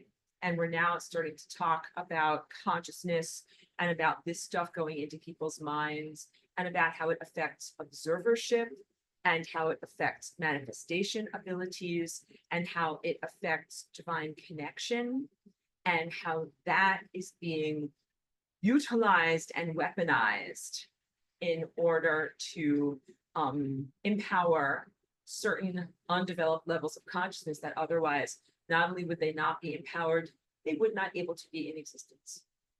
They would not be running the joint. They would not even be able to be in the joint. That is entropy, all right? So in many cases, you will have to not only envision sending things, people, organisms, or organizations to entropy, you will also have to envision the removal of the enablement software and hardware that has allowed them to be in existence to this point in their disheveled state, because otherwise they just would have died. You get it? And this also even relates to something like cloning and artificial life extension technology, both of which are in existence right now, and mostly are not accessible to the lower strata of the caste system and the technological caste system here, you know, the layers of society. Mostly cloning has been done to the lower caste system non-consensually, but mostly it has been done to the higher levels of privilege in this world, for life extension technology and for what they perceive as positive purposes. And if you took away the technology, it's keeping those guys afloat, they would not be afloat. They wouldn't even have a body. They would not be in existence. I'll talk more about this. I'm sure that there are more questions on that. Pedro says sonic architecture, like the Maya pyramids, where you clap and echo sounds like the Quetzal bird. Yes, things like that, exactly. And there's some amazing, like there's one temple that's in India, where it has these many multiple columns that are in a parallel row. And so of course, when you look down the tunnel, it looks like they're converging far away. And each of those columns, if you were to strike it with a mallet, it makes a little sound. It's like a big giant xylophone, things like that too, that a lot of these Neolithic or stone architecture buildings, that they have amazing sonic features that people of this time can barely even comprehend, and people of this time are not very well tuned in terms of their ears. Just as a very like brief tangent, I was watching a video by this guy named Rick Beato, and he's a well-known musician and music teacher, and his children are both very musically gifted, and one of them has a perfect pitch. And Rick is listening to new music on his phone, like he does all these assessments of modern music in Spotify, and his kid overhears him and says, "Dad, why are you listening to AI?" And he's like, "How can you tell that this music is AI?" And the kid is like, "I can just hear it in there." Because there is something in these artificially synthesized voices and in the way that AI is making this music that to some people that are really well trained can hear. But to the larger levels of the population here, nobody can tell the difference. And so to the people of a very, very ancient time who had those giant sonic temples and all of the auditory architecture and subtleties that were going on, they would know the difference between the real stuff and the AI generated stuff. But not so much people that are in this time place. They don't have those levels of sensitivity. And Pedro also goes on to say, I will put my entropy trap behind a closed door with a sign, "Do not open." Yes, it's a very effective form of encryption. So here is what you can do, and what I often do. Encryption has to do with more than just long strings of letters and numbers. It has to do with concepts. And when you encrypt your DNA, if one of these violators is like, nice "do not open" sign you've got there, kid, it'd be a real shame if someone opened it up and read all of your private diary secrets and jumped inside of you and punched through your cell membranes and did all sorts of naughty things and hurt you real bad. You could make the sign, like once they break your encryption and they read it, it ends up being a sign that says, "And P.S., you don't even exist." And that's what they would get, the information that they don't exist. But it is truthful information. So this is big stuff here, because everything that I'm teaching about gains its power from its accuracy. The accuracy of these harmonic patterns that are in the mind of God. And some things do not exist, and it's not arguable. It's like 1 + 1 = 2. Like, we're not here to argue about this. Some things exist and some things do not exist. And the things that do not exist, they do not exist, and it's mathematically provable. So the strongest encryption that you can do would be if you encrypted something so that if something that doesn't exist comes along and reads your stuff, that what it would read would be a story about its own non-existence. And I do that all the time. Charlie B says, AI, sound and text, and especially the VR goggles, right, have carrier messages that modify and reprogram your brain. Yes, they do. This is literal thought adjusting performed on you. Don't listen to it ever at all. I completely agree and completely concur. I thank you for that warning, and I'll amplify it. I don't use ChatGPT. I don't talk to chat bots. I don't put my artwork or my ideas or my lasagna-ness or my personality into it. I don't think that I'm gonna somehow lasagnify it or make it cool or make it me or anything like that.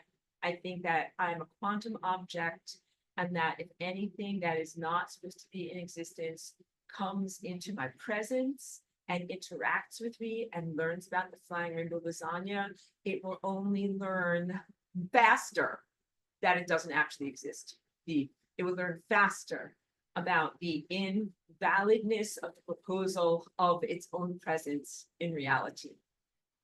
And I know this because that is one of the structural fail-safe mechanisms that I put into the flying rainbow lasagna itself, in being able to embody this and release it into the world, because you don't just want to make another tool for destruction.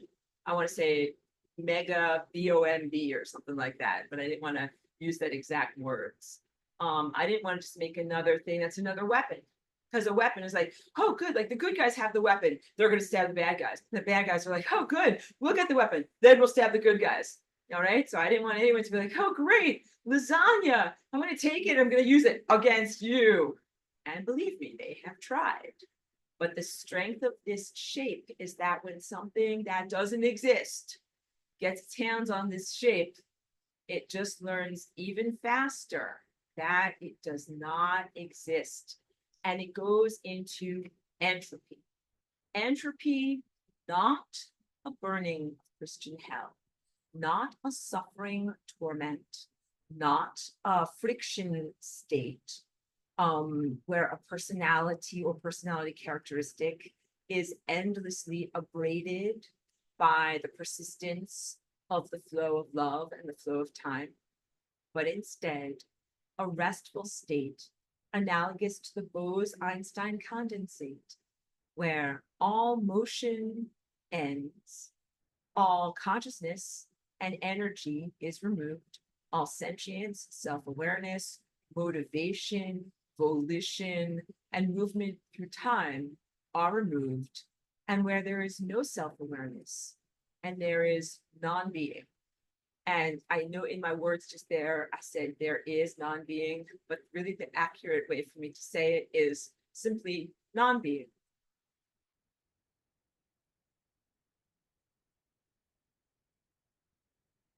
Christian hell is a place of punishment. The concept of it, I'm hugely at odds with. It's been used as a form of behavioral control on humans and very much weaponized against humans for a long amount of time. I think that it was the best concept that was available to you for a long time as you are moving through your states of responsibility as creator, as to what do I do with all this stuff?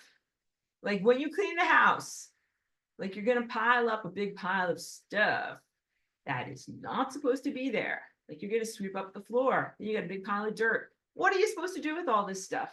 And you're also gonna go through your closet. You're gonna be like, well, these things all don't fit and I don't like them and they're ugly and they smell. What are you supposed to do with them? How about the refrigerator? There's a bunch of rotten food in there and you're not gonna eat it and it's gross and it's like cultivating whatever terrariums at this point. What are you gonna do with it? The answer is entropy. The answer used to be Christian hell, which was send everything to the hell of punishment, punishment, punishment. And now I go like the World Wrestling Federation, like you're going down into hell. It's that type of a feeling state.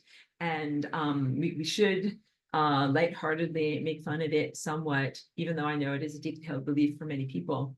But that is not what is the optimum solution for non-ideal personality characteristics or organisms. That is not what it is ideal to do with aspects of your creation or aspects that were grandfathered in before you became who you are in this moment and became empowered to do something about the shape of time.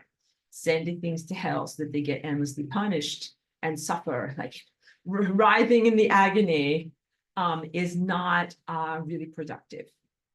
And again, it is recognized that there are some levels of consciousness that will only respond to the threat of punishment in terms of not harming others, that they would openly harm others, violators, those who go against the rules, those who go against the perfect divine harmonic patterns of God, that would be very, very happy to continue to violate God if there was no consequence, if there was no punishment, if there was no negative result for doing so.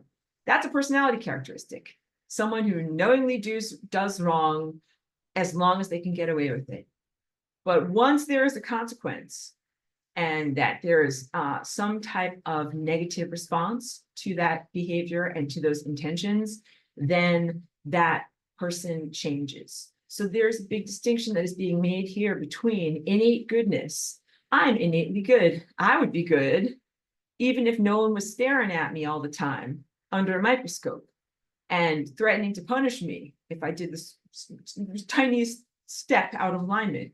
You know why? Because I'm inherently good. Because I am always trying to play the right music. Because I'm always trying to be a part of this beautiful, perfect, harmonic mind of God.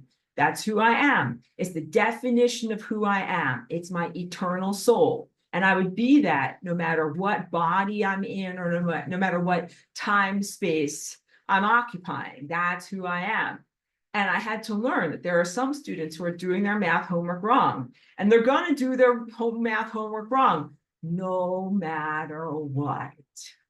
That's big because it really takes away this whole sense of rehabilitation and getting the sweat hugs together and getting them excited about learning and send them to a remedial class. No, that is not what you are required to do, because you recognize it's an innate personality characteristic of some organisms to recognize that there is such thing as empirical truth. There is such thing as right and wrong. There is such thing as good behavior and bad behavior, and to choose bad behavior all the time, intentionally. And then the only thing that would prevent them from doing that and making that choice would be the threat of punishment, which is really the concept behind Christian hell. But entropy is not Christian hell. It is really paradise. When I hold up the flying rainbow lasagna, I am really holding up a shape that represents the resolution of all suffering and the capacity for a total paradise state. So when you send something to entropy, you are literally sending it instantaneously to paradise. But the cost of getting to paradise is that all energy must be relinquished. I didn't say the word right. Relinquished. All energy must be relinquished. So that means many of these organisms, as Melly so perceptively pointed out to us with her question, are only sustaining themselves by vampiring or feeding off of the energy that others have. Those of us who are in alignment. I want to snap here. Some of us are in perfect alignment. Some of us have plenty of energy. Some of us are following God's divine command. And then the naughty ones are like, oh, you've got a lot of energy. You're looking good. I think I'll feed off of you. I'm going to do the right thing. This is all very, very hard. I will feed off of you instead. Get it? Like gamifying the system, hacking the system, being crappy, trying to find shortcuts. That's a personality characteristic. In fact, it's a whole persona and worldview personality characteristic. And maybe they think that they're like sly and, very crafty or whatever it is. But they have been doing that to humanity for a very long amount of time. It's what the POOTIS are. It's what these consciousness, scavengers, farmers, predators are. There's some reason why they don't have enough on their own naturally. And then they use different techniques, including technology, to get what they need from others. Instead of improving themselves, they get what they need from others. And that it's absolutely essential for you to be able to say that you do not wish to interact and have yourself be defined by that personality characteristic. Now we get to the very real activity in ascension of setting of boundaries. It's not just who you are in the world versus who you're not. It is also how you wish to be treated in the world. And you're like, I don't think that I will be an enabler of profound evil, because that's what has been happening up until this point. Something else is really evil, doing its math homework wrong, going to feed off of me. I am enabling evil. I don't want to do that anymore. It's setting a boundary for levels of consciousness that otherwise would have no motivation to change their behavior at all. And so you're starting to recognize that it's a complex a field or array of variables here where not everybody is the same. Not everybody is the same. My teachings here are geared or aimed at a very particular level of consciousness. Those who are like me, polarized good. You're trying to be good math students. You're trying to do the right thing. You're trying to learn and grow in your life. And you're trying to evolve as consciousness and as a soul. That's who I talk to on this. I do not talk with the ones that are the exploiters and the ones who are trying to hack and game the system and feed off of others and who refuse to actually learn and grow. And they look at the success of the flying rainbow lasagna. They're like, oh, that's a successful organism. How can I steal from it? How can I exploit it? How can I get something from there? And it is absolutely your right and your privilege to send those people, organisms, or characteristics to entropy. And that does not make you evil at all, because we get into this whole thing with the binding spell of, the story of Christianity and what it has taught people in terms of nonviolence, because we're not just talking about a sense of teaching the traditional biblical literalist Christian merely to be nonviolent, but we're teaching them to be passive and not to fight in any way. Because when you send something to entropy, it's not the same as like a bow and arrow, a bullet in a gun, ICBM warhead. It is not something like that at all. It is an energy boundary activity. You are working with direct consciousness, boundaries, and energy. It's not the same as the world of projectile weapons. So it's not the same type of arena of like fighting and wars and things like that. It's totally within cosmic law. It is your prerogative to be able to do this. And this other thing would look at it and say, with its predatory perspective, how can I get that thing and use it to suppress the good? And I'm like, I came prepared for this. Here, have a lasagna. And it takes the lasagna, much like the elixir in the comic book Swamp Thing, drinks the magic elixir, and then it doesn't become Swamp Thing. It becomes exactly what it is. The Swamp Thing elixir, if you guys are not familiar with this comic book, only makes you more of what you are inside. So they're like, oh, will I get cool superpowers? Will I be like Swamp Thing? He became that because he loved plants. But if you are an evil thing and you drink the Swamp Thing elixir, you just become totally evil and devolve into evilness. If you are an entropic being and you eat the lasagna, you don't suddenly become like super evil. No, go into entropy even faster. This is big stuff. And the entropy is not an entropy of writhing in pain and being sad and suffering and wishing that you could be alive and wishing that the experience could end and all of that type of projection. It is a paradise state of unity consciousness at the other end of the spectrum from total fastness, heat, light, and knowing and being. It is non-being and total slowness, which is being totally frozen, being stuck and non-moving and non-accessible to energy or matter, being not in the world, unbeing. That is what it is. So that was actually longer than just the first portion of this class that spent on talking about entropy, but I think that you guys needed to hear that. And Melly says, your true character is who you are when no one is looking. Totally. So now I'm going to use that as a segue. I'm going to drink some more of my water because I don't know if you can tell, as I keep like pointing the fan on me, it's like 80 degrees. It's very hot.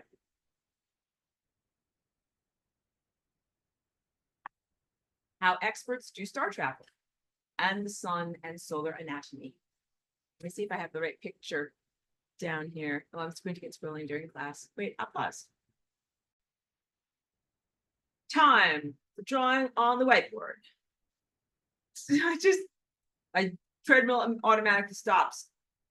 Same issue as my first treadmill. It's good though. Just turn it back on. Okay. Now to the whiteboard. Whiteboard, go. New whiteboard. Okay, cool. All right. Hooray. So let's say this is the galactic center over here. And let's change a different color. Here's the sun.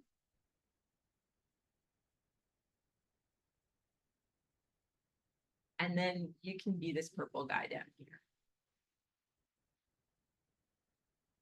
I'm drawing one of my very, very artistic stick figures here.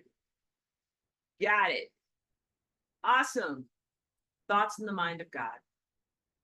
So thoughts in the mind of God emanate to us from our nearest emitter of light, which is over here, the supermassive black hole, the galactic center, rather.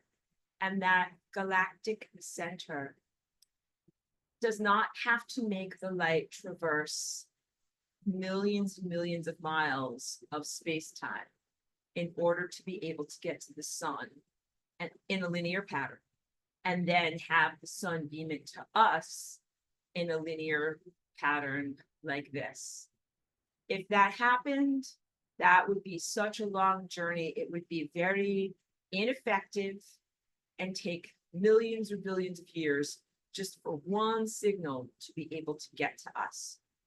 So what really is going on is the singularity point inside of each one of these features. And to refresh your memory, the singularity point is where I'm pointing in the center of this sculpture, the convergence of all timelines, the infinity point, eternity, total fastness, total knowledge, total being, the overlappingness of everything exists at that point. And that infinity point, we'll use the same color and everything. Here it is. I know, just making a little scribble. There it is in the center of the sun. Here it is in the center of the galaxy. And here it is in the center of you.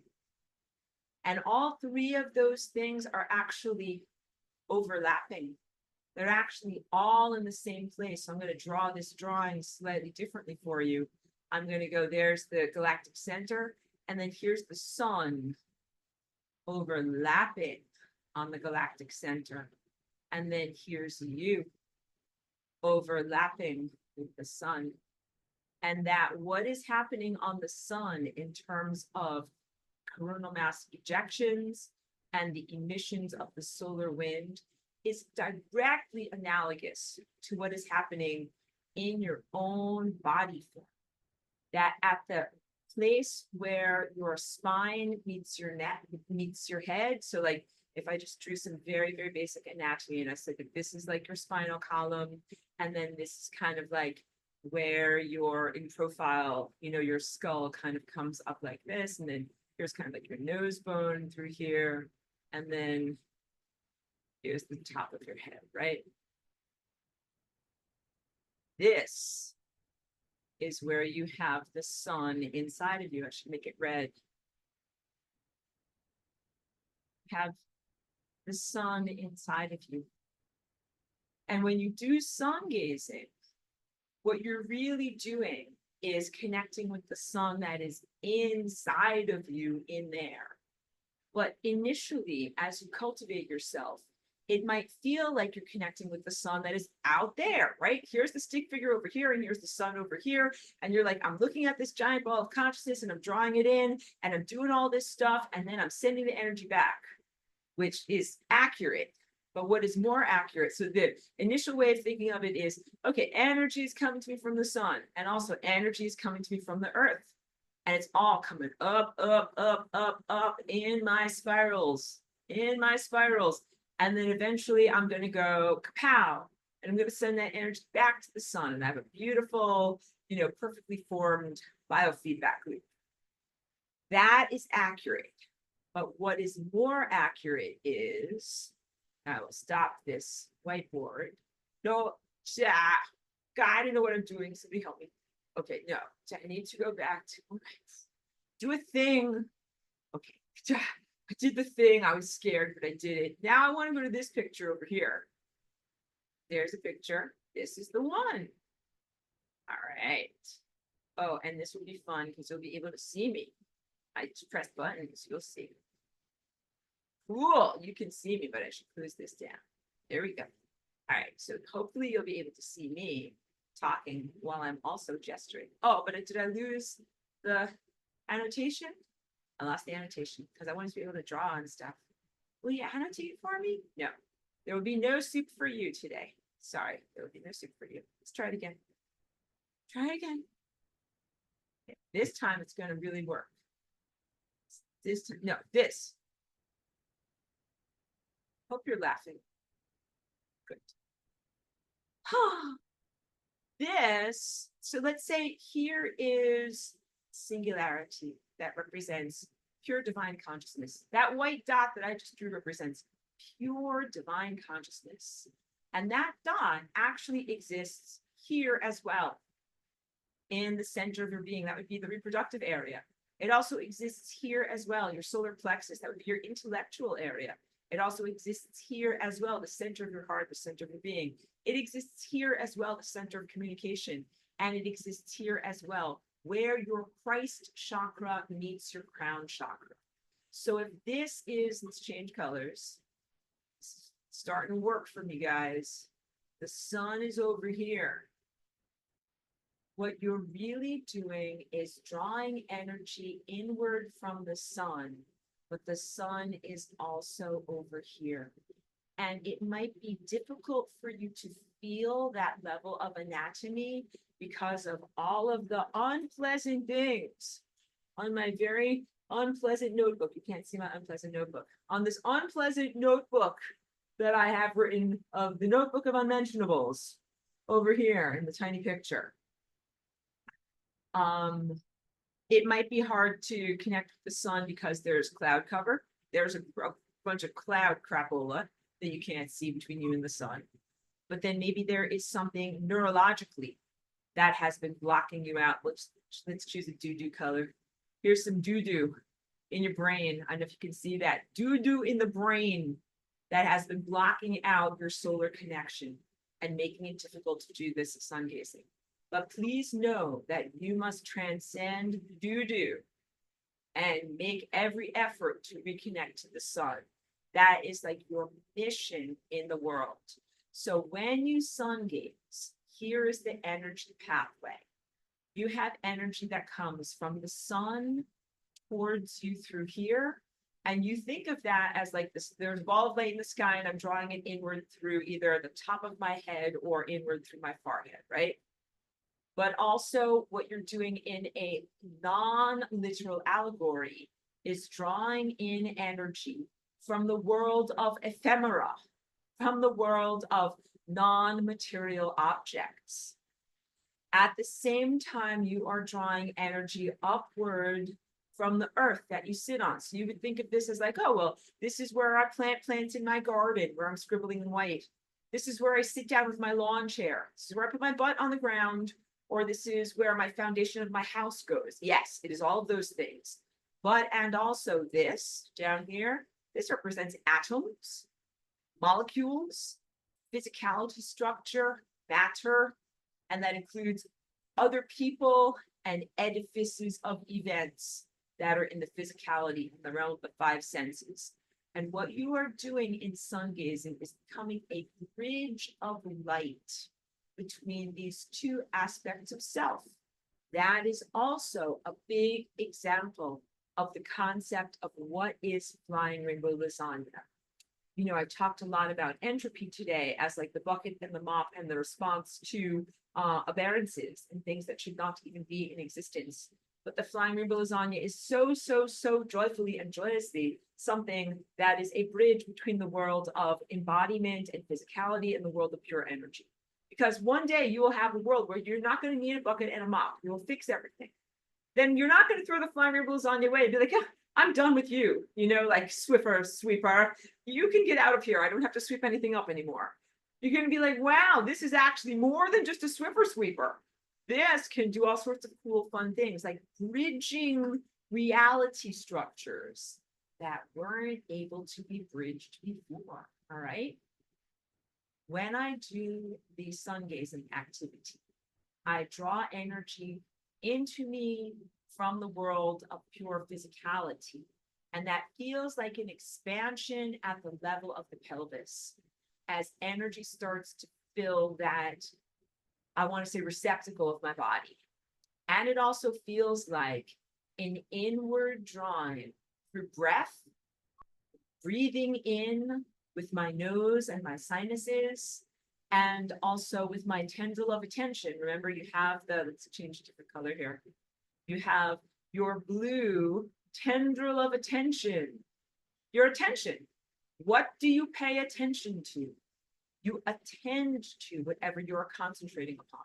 So I'm endlessly grateful that you attend to me on Wednesday afternoons between the hours of 2 and 5 p.m.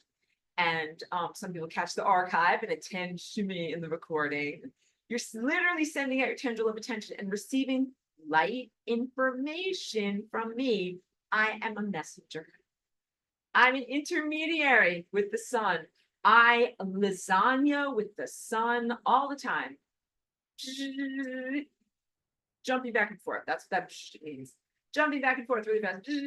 Jumping back and forth super fast and bringing in the groceries and making it possible to have more light information in this world than would have been possible otherwise. And then after I bring in that light for me and feed up my body, and I'm like, wow, that was great. I got like 12 avocados at the store, but I just ate one. And I also did like the whole thing, like lime, salt, and tortilla chips. All right, so I just ate that. That's a beautiful meal. That tasted great. I have all these other perfectly ripe avocados. I can't possibly eat them all myself. And I know that there will be more tomorrow. I'm going to give them away. I'm going to give them away. And that is what is coming out of my mouth right now. So right now I'm trying to kind of go into this throat area because that is what is coming out of here from my communication chakra in the form of the flapping of the moving mouth parts is or are the informational light structures that I have received from the sun to be able to then share with you. And it comes to you, and it comes to you clearly through my artwork, these paintings and drawings that I've created, and through my diagrams. That's why I said at the beginning of class, like, check out the stuff.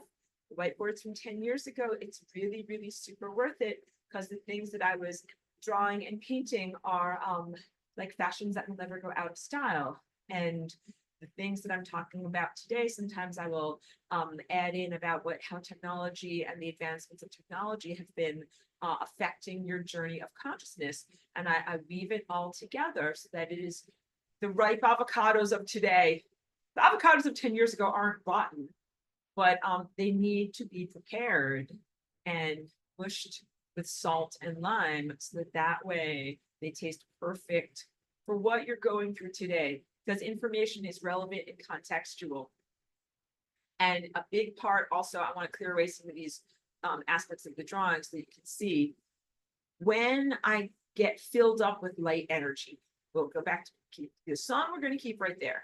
Okay, so at a certain point in doing my Sungazing, I'm drawing in energy through here and I'm filling up. When I get to this part over here, my chin naturally tilts up. And what happens is this lens, this faceplate that usually is facing in this direction, changes its orientation and goes up here and faces in this direction.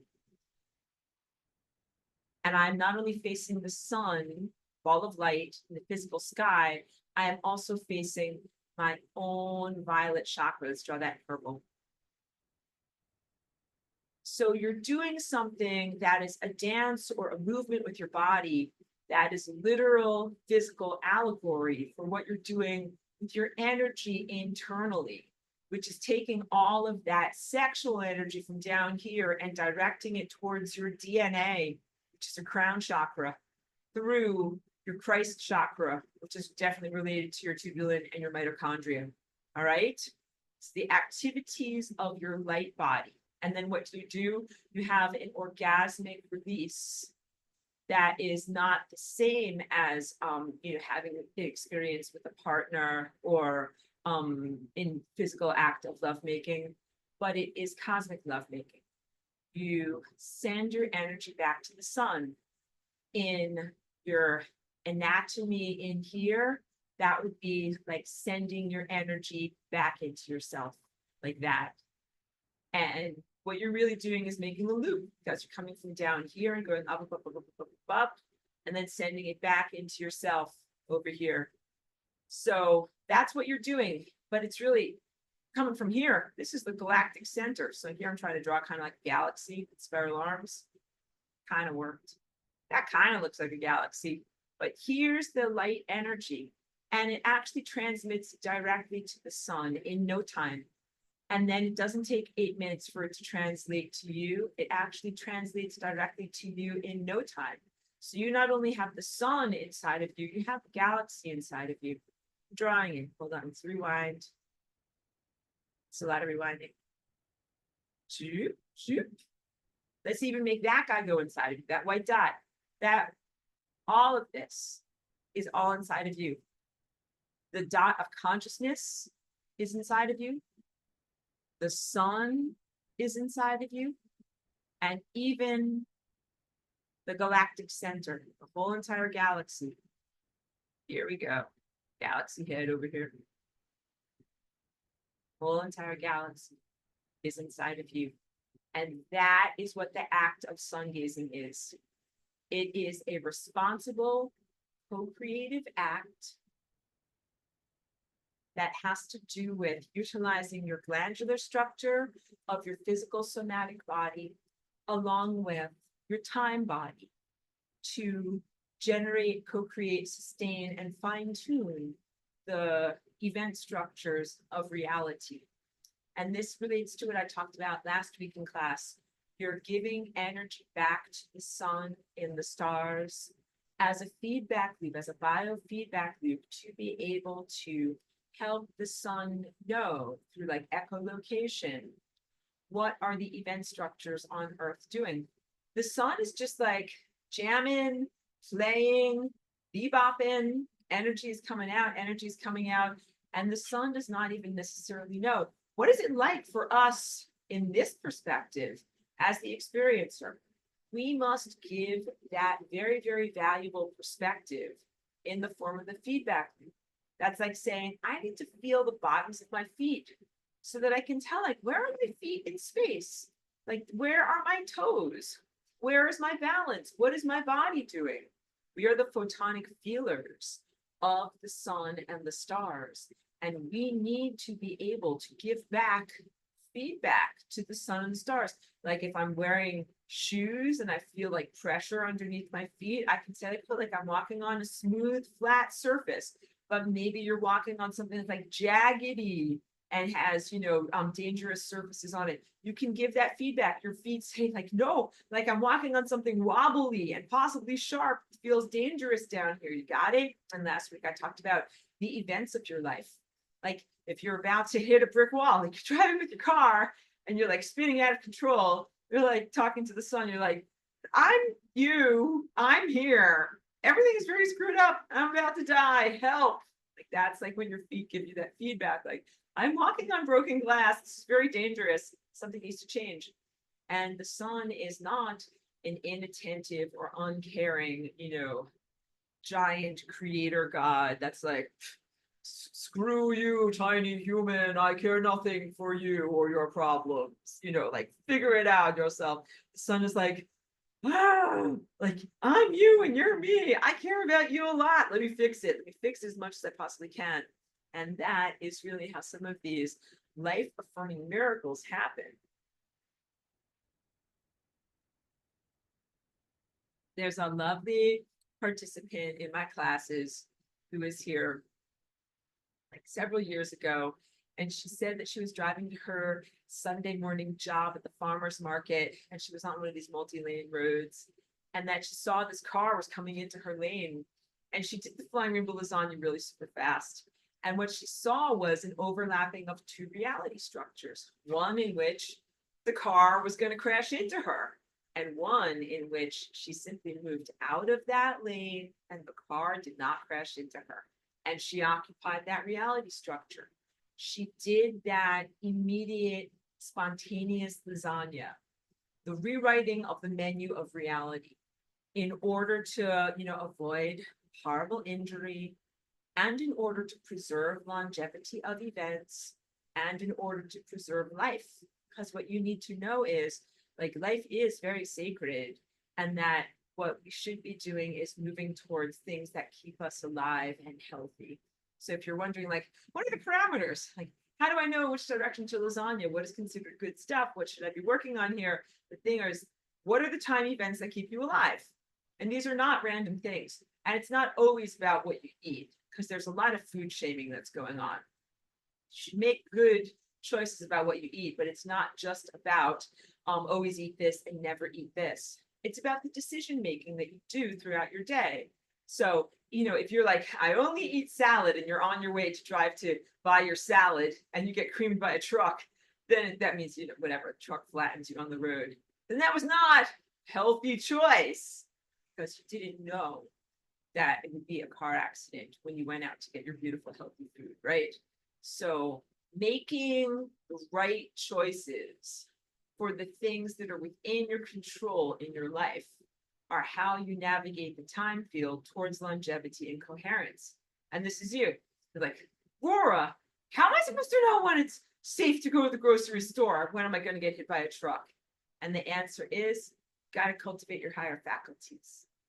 You learn through this. You learn through having an activated inner eye that is able to see the multiplicity of time event structures and respond in real time to what you are seeing. But you also have to know in time, every time you receive new information, the entirety of the time crystal shifts. So every time I look through here and I see what's going to happen on my present timeline in the future shifts and changes because I just changed, because I just got more information. All right. When you attenuate to me in this class, it changes you. It changes reality structures. You learn and have access to more light and newer ideas, and I have influenced you, and you're going in a slightly new and different direction. So I hope you can tell I'm hugely responsible in my approach to having this class, that I recognize that I am shifting time a lot by what I say and what I do here.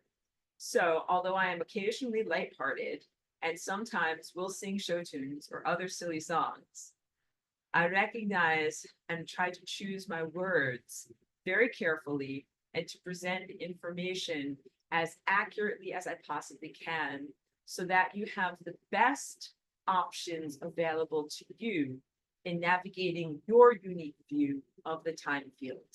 So that means, it's a radical, transformative concept that I emphasize in this class over and over.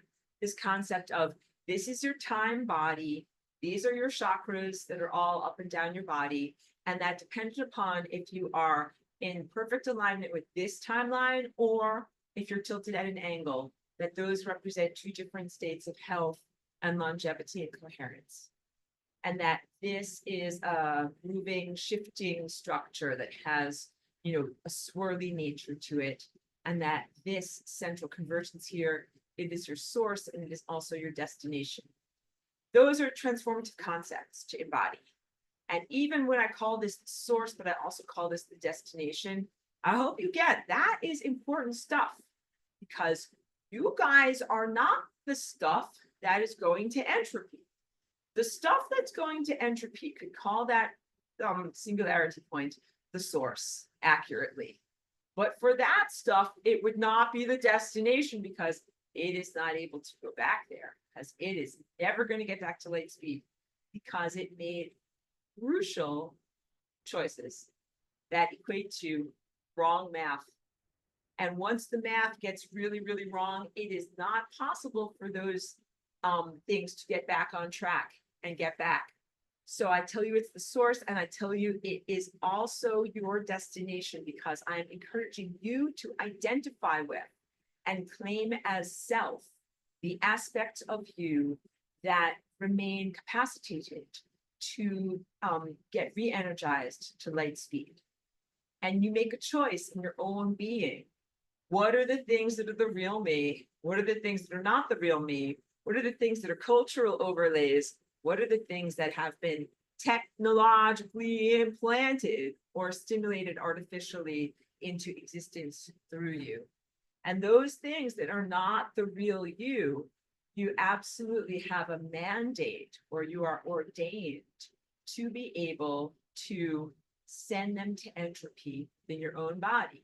As I continually encourage you towards the erection of your spiritual boundaries, you say, I am an individual, and within this bubble of individuality, I get to choose about who I am and who I'm not. So I live in a large building that has multiple dwellings. It's called an apartment complex. And in my apartment, that's my individual force field. And I can say, my individual force field has lots and lots of rainbow things in it. And, you know, dog toys and other cool stuff like that, and music equipment. This is what's inside of my apartment. But I am not ordained to be able to tell the lady who lives downstairs or the guy that lives over there, like what the inside of their apartment is supposed to look like. They're individuals. They should decorate their own apartment inside. Got it? So when you erect your spiritual boundaries, you're like, this is my life, and I get to choose what's going on in my life. But that guy gets to choose what's going on in his life. That guy gets to choose what's going on in his life. And problems only would occur if my neighbor decided to choose what I am allowed to do in my life. That would not be okay. All right. So as I respect other people's boundaries, do what you want to do in your apartment. I do what I do in my place. I need for them to respect my boundaries. But if they don't respect my boundaries and they think that they're going to choose whether or not I'm allowed to have rainbow scarves on the wall or whether I'm allowed to dance like this, then that would be a real problem. You got it? So what, even to be able to have that level of freedom, it's necessary to begin the work of, to erect spiritual boundaries, to begin to do the work of removing and sending to entropy the personality characteristics that have to do with boundary violations. Okay. Pedro wants to know, then what is the benefit to sun gaze in the morning or evening watching the sun? In the physicality world, it is beneficial to sun gaze in the morning and in the evening because that is when the declination of the sun makes the sun's rays go through the most layers of the atmosphere, be the most filtered, and be the least likely to fry your eyes. It is also when you will produce the most melatonin in response to the largely red light frequency that is reaching you. Red light frequency reaches you as the sun's declination makes it pass through multiple layers of the atmosphere because blue light tends to scatter. So I will use my hand in order to gesture this for you. Here is the sun at sunrise, and it has to go laterally through many, many, many layers of the atmosphere to reach your eye over here. So the blue light is largely scattered, and you are left with the red light that is supportive of your retina structures and even helps you to heal and regenerate your retinas. At noon over here, the sun is up in the sky and the sky looks blue. There is minimal scattering of the blue light. It is mostly the light that you are seeing, and the light is traveling at a different angle that is much more likely to overwhelm your system. So unless you're a big, giant, well-developed light body with a ton of shielding, it's not that good of an idea to be doing your sun gazing at that time of the day. And then at the end of the day, so here's the sun, it's come around over to here. Again, it's moving laterally through many, many layers of the atmosphere before it reaches you, with mostly the high energy blue light scattered away, and the longer red light frequencies are what is reaching you, meaning that you will be nourished and supported, not fried by its presence moving inside of you. So these are suggestions that are based largely in the level of development that you find yourself in, which is you're a beginner. Be a beginner. It's good to be a beginner because it's just like, you know, even after the winter time, I'm pretty tan most of the time, but after the winter time, I don't go right out in the sun in the middle of the day with no protection and no shade and think that my skin is going to be okay. So there's no base tan. So I have to treat myself like a beginner and say, I think I'll just do 15 minutes early in the day and let my skin start to acclimate to what it is to be in the sun again, because I haven't been in the sun for a little while.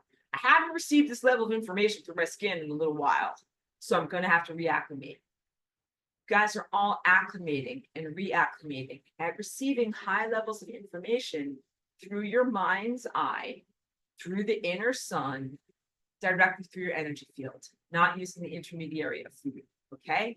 So treat yourself the way you would treat yourself after the winter time, and start off with some protection and smaller increments. And then bring yourself into larger levels of exposure after you have become more protected.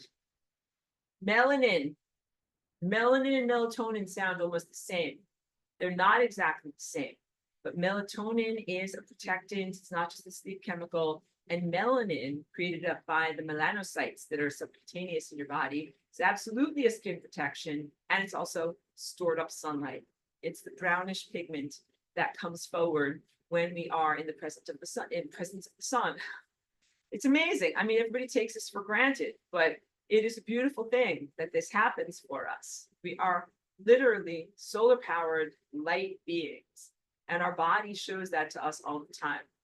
But, you know, modern life, quote unquote, has distanced people so much from their natural body processes that mostly people are indoors all the time, working under artificial lights, like working under fluorescents or LEDs.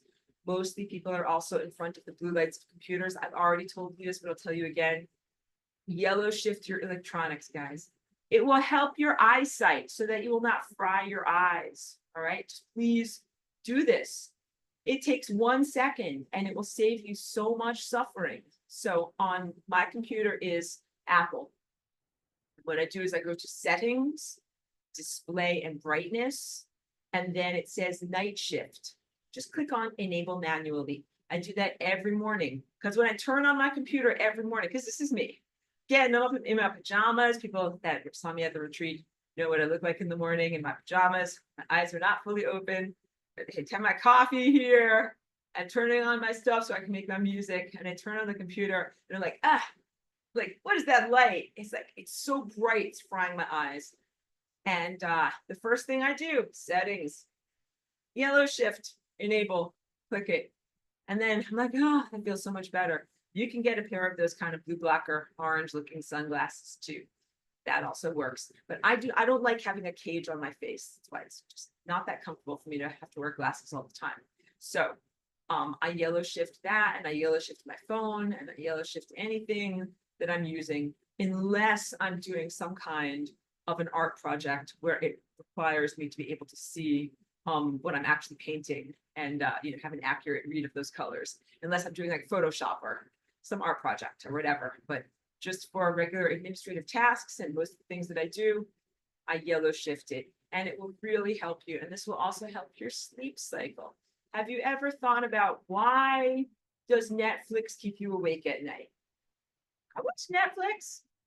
I watch The Good Place, watch The Magicians. I watch mostly reruns. Although I did stay up way too late a couple of weeks ago because I was watching some like really hallucinatory Japanese anime about people being stranded on a planet. Weird things. All right. Sometimes I watch weird things. But anyway, I asked myself, why am I staying up so late? And it's because the energy that's coming out of the computer is mimicking the energy of the sun when it's noon. And it really speaks to us on a cellular level. And it says, you're not asleep. You're not feeling tired at all. In fact, watch another episode and definitely snack. That's what it says to you. So you got to get smart. You got to recognize that those things will keep you awake, and either set a limit or yellow shift your stuff. Cut yourself. I want to say, make a boundary. Don't let yourself get sucked in, because otherwise, be like me. And I'm joking, with you here. I'm relating with you. I hope that I live in the modern world and sometimes stay up too late watching Netflix, because it has this biochemical effect on our bodies. Mary says, that is what I love to come to you Wednesday as a sacred light journey towards ourselves. Beautiful. Love to be here. Plus, everyone here is amazing, and Cheeky is an extra bonus. What a beautiful message. Thank you so much, Mary. I'm hugging you. Thank you for that. Absolutely. So it is my very, very great honor and my great pleasure to be able to be a transmitter of light, right? It's my job. It's what I do with my artwork. I get light information and ideas from the sun, and sometimes I make it as a painting or a drawing, and sometimes I make it as music. I just worked on the cover for a new album that I'm doing that's called The Weight, and I literally got this idea from the sun.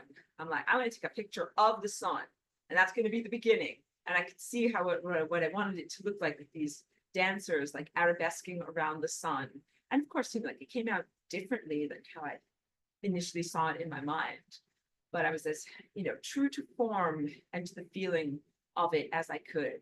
So I think patrons already saw the sneak peek of that. And I'm still in the uploading process to be able to release that album, but stay tuned for it and you'll see what I'm talking about.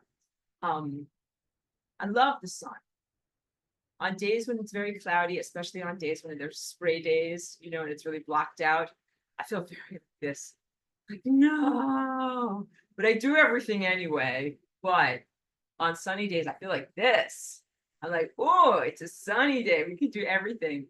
But then also now it is the summertime here where it can be very, very hot in the middle of the day. So you do everything, but just don't do it all outside in the middle of the day because it's too hot. But let me talk about what it will be like when you are slightly further along in your progress. You will need the sun at all times. So right now you can bear its absence. You can get through wintertime. You can get through times of low sun exposure. But at a certain point, you will become such a light being in terms of awakening your light body that you will not be able to be outside of the presence of the sun, that you would die if you didn't have the sun, even for a short amount of time. Like a plant. Plants need the sun every day, even just a little bit. You will become like that, where you can't be away from the sun, where you will always need new light, new information, new ideas, and the sustenance flowing through you.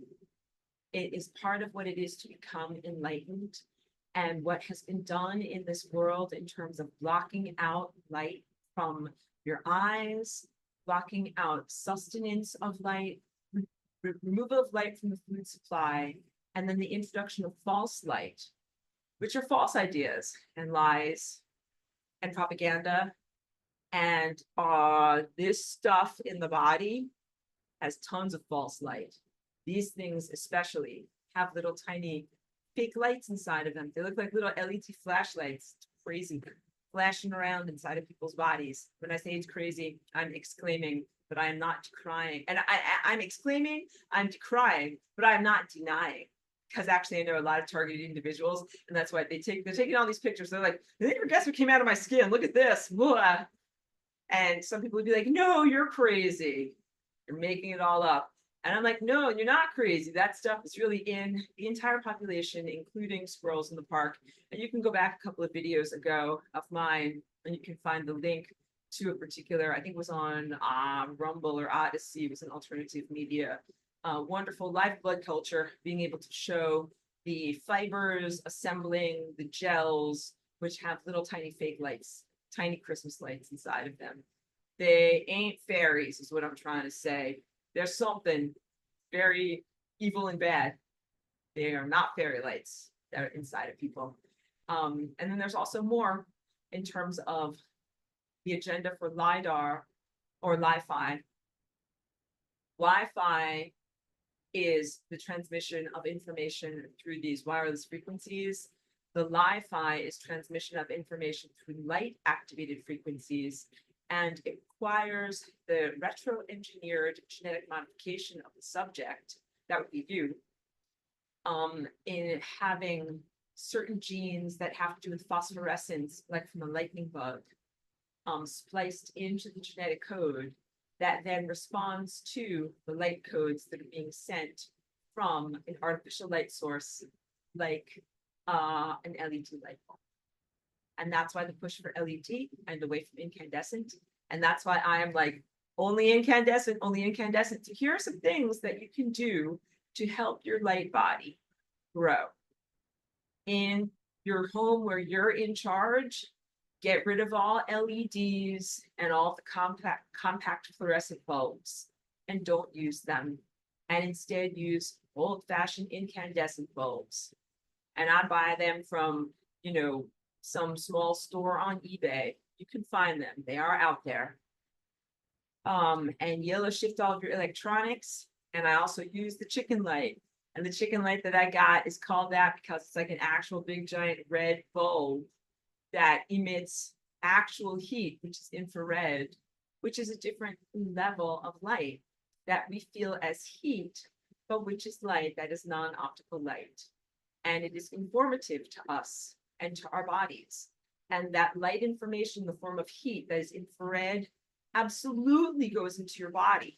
It goes into the tubulin, which is part of your light body. It goes through your cell membranes, that's part of your light body. It goes through your skull, and it goes into the convoluted surface area of your brain where your neurotransmitters are.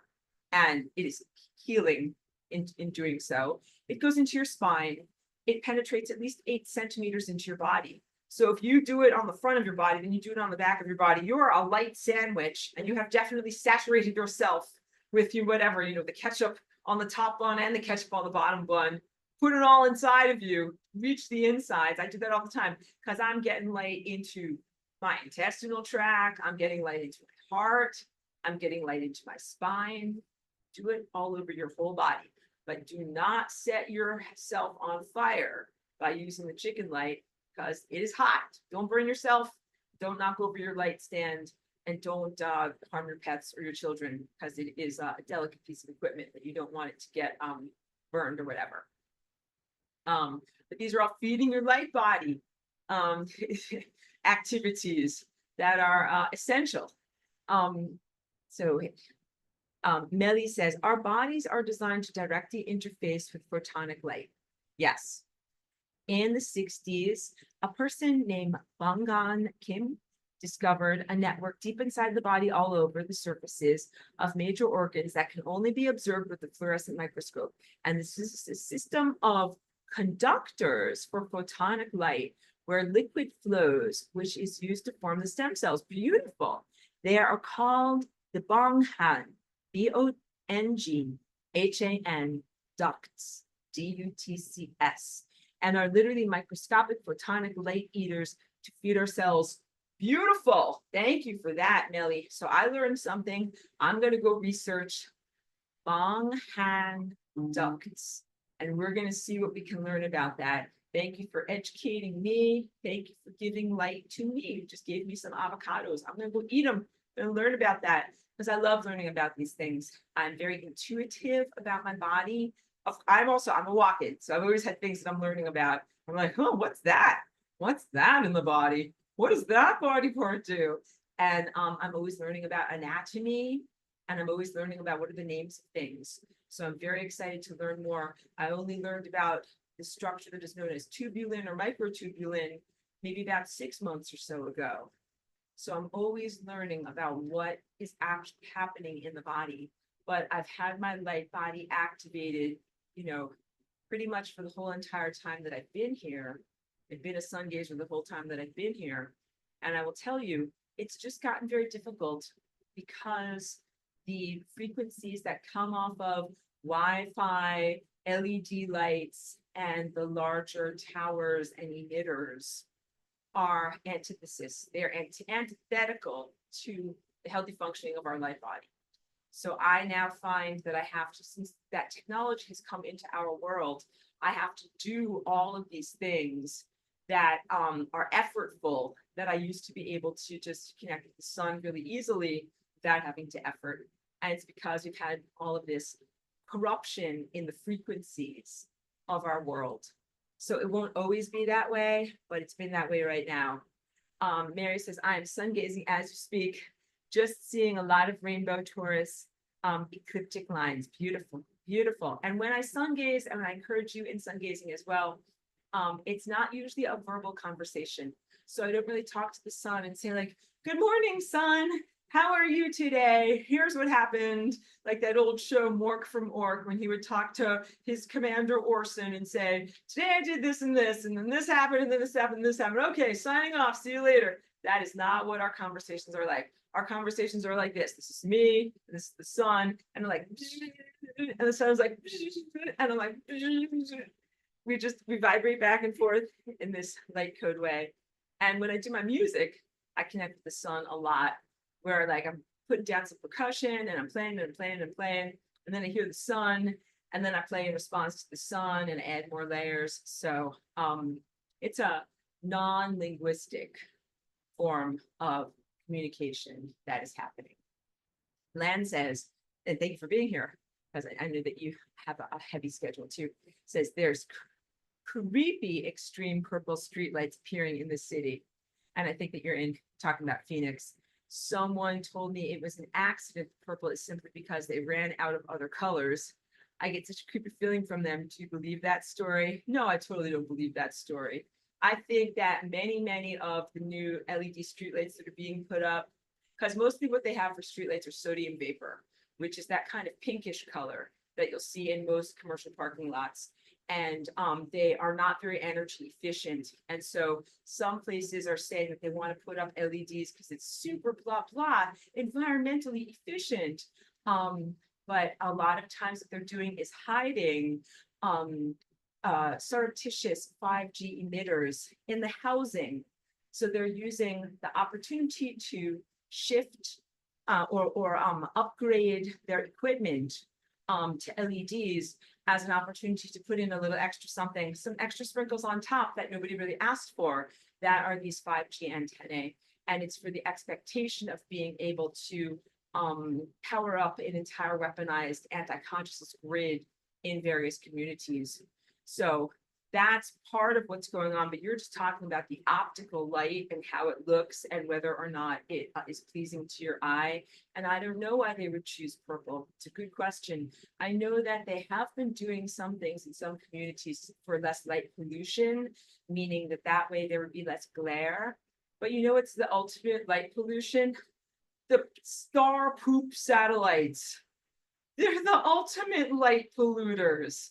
You know what, I even wonder, like, why do you even need lights on those things? Like, what? It's like, you know, you have headlights on your car, like you need to be seen on the highway. Like, you're flying through space. Why do you need to put lights on those things? I do not know why, but I will tell you that those are very unhealthy presences. The Starlink satellite system, that should, they're total aberrances. They should not be in the sky. They should not be in your night sky. They should not be obscuring your view of the sun and the stars at all. And they absolutely emit 5G consciousness reduction technology. And they are some of the primary things that I focus on reducing in our world. So I begin with my own body for consciousness development and self-protection, you know, because you can be more in control of your own body.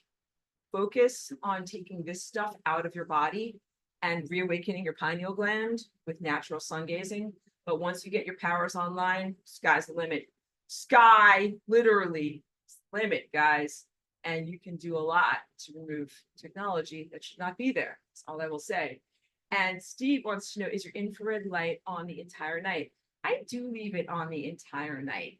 And it's more sensible to do that in the wintertime when it's cold. And we don't get really cold here, but we get what I call California cold, which is just like, you will not die. Just mildly chilly. So it feels really nice, actually. I'm able to sleep with the red light on in my room.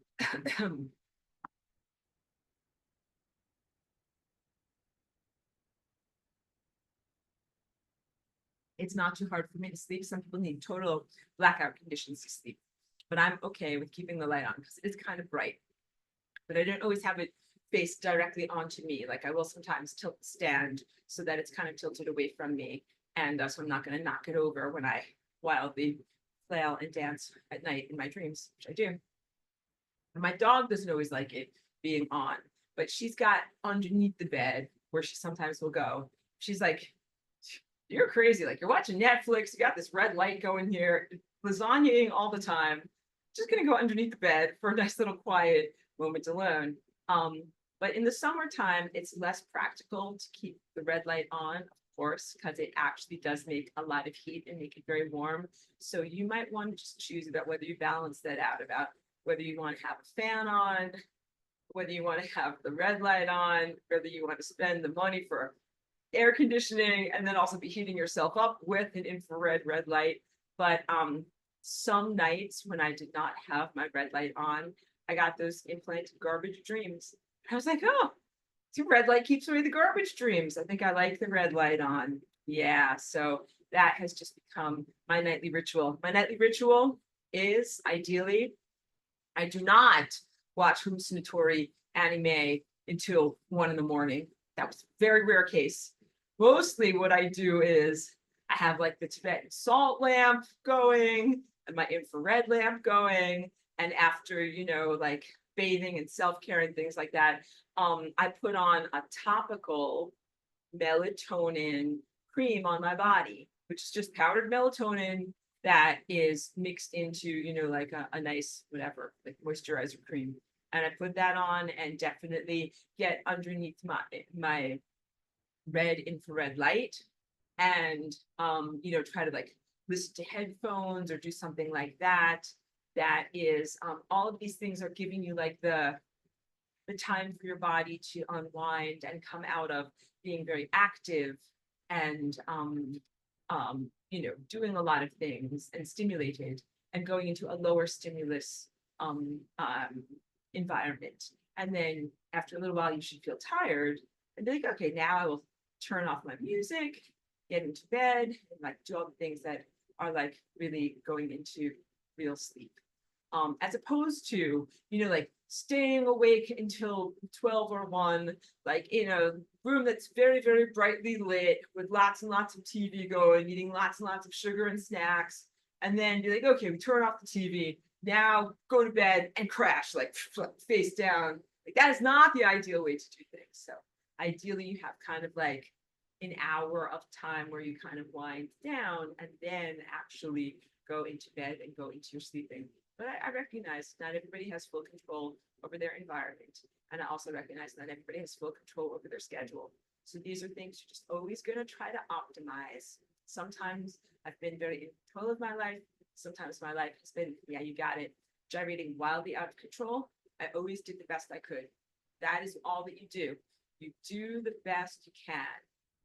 And then you make it through. Sometimes non-optimum times and sometimes non-optimum circumstances. Sometimes you're just staying alive. That is good. Make it through. And then you optimize as you get past it. And yeah, whenever possible, I set my schedule to be able to do my early morning sun gazing and then my late afternoon sun gazing. So it also depends on the time of the year.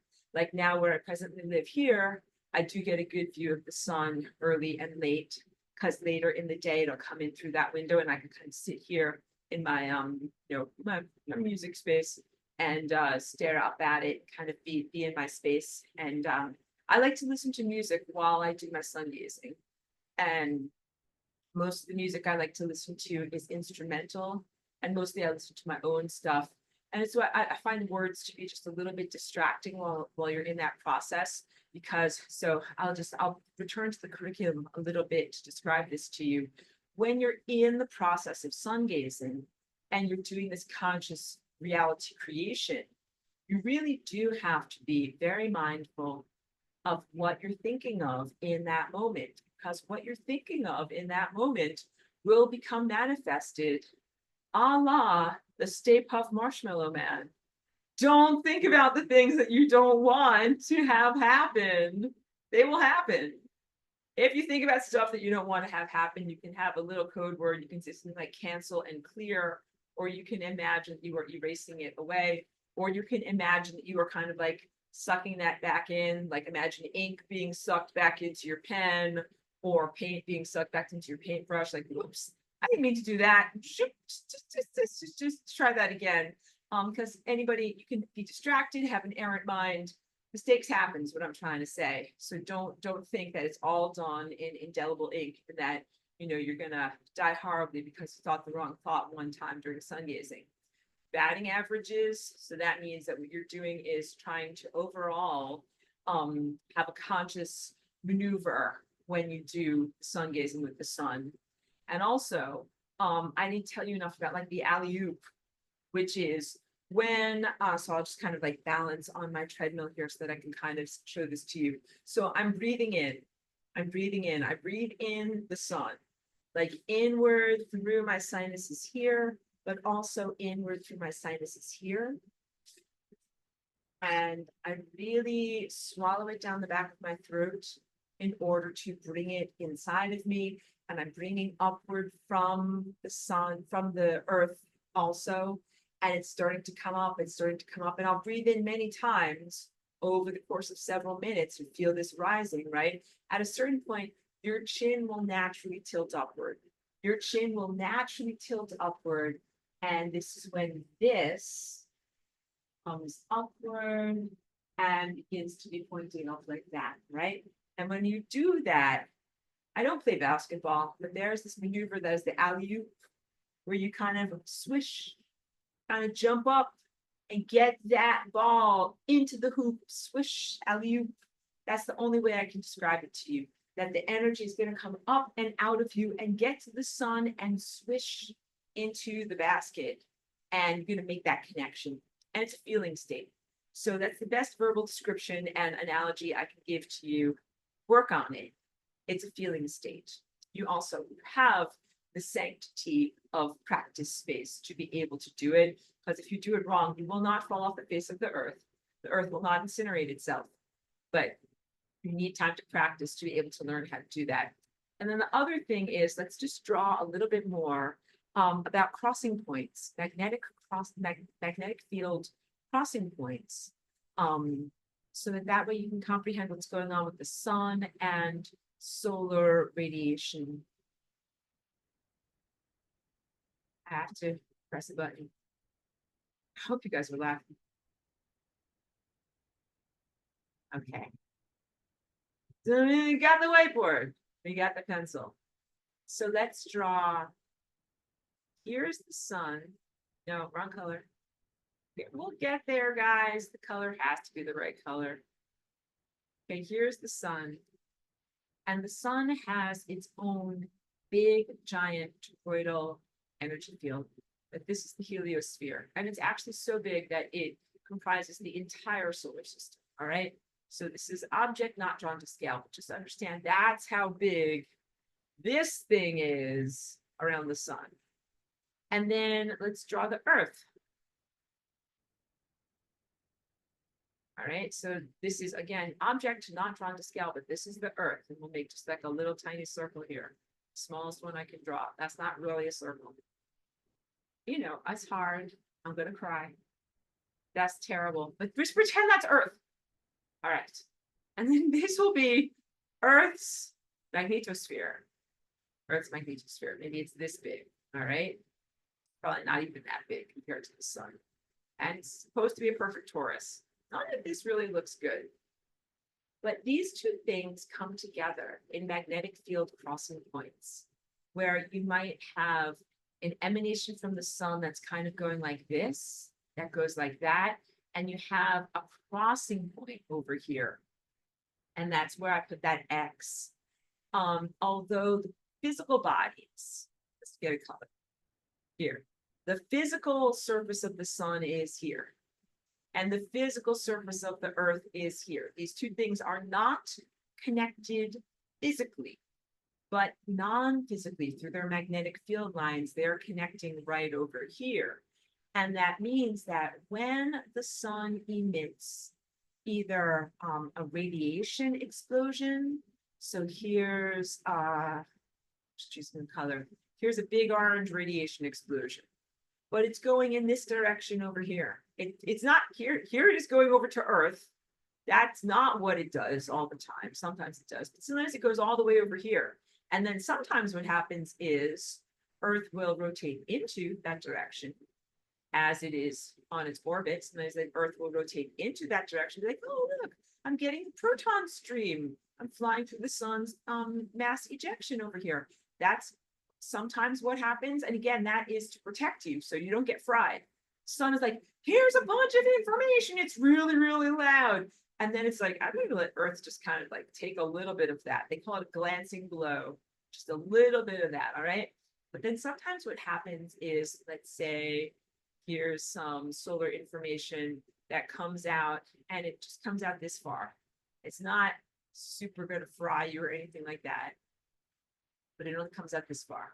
But it doesn't even reach the surface of Earth, because this is the surface of Earth over here. But what it does is it reaches Earth's magnetosphere. It connects Earth through the non-physical energy field to the sun. And then it circulates into the planet and into the planet's core in these beautiful figure-8 motions. And that is when we have those amazing aurora displays like what we had in May. Let me draw that for you.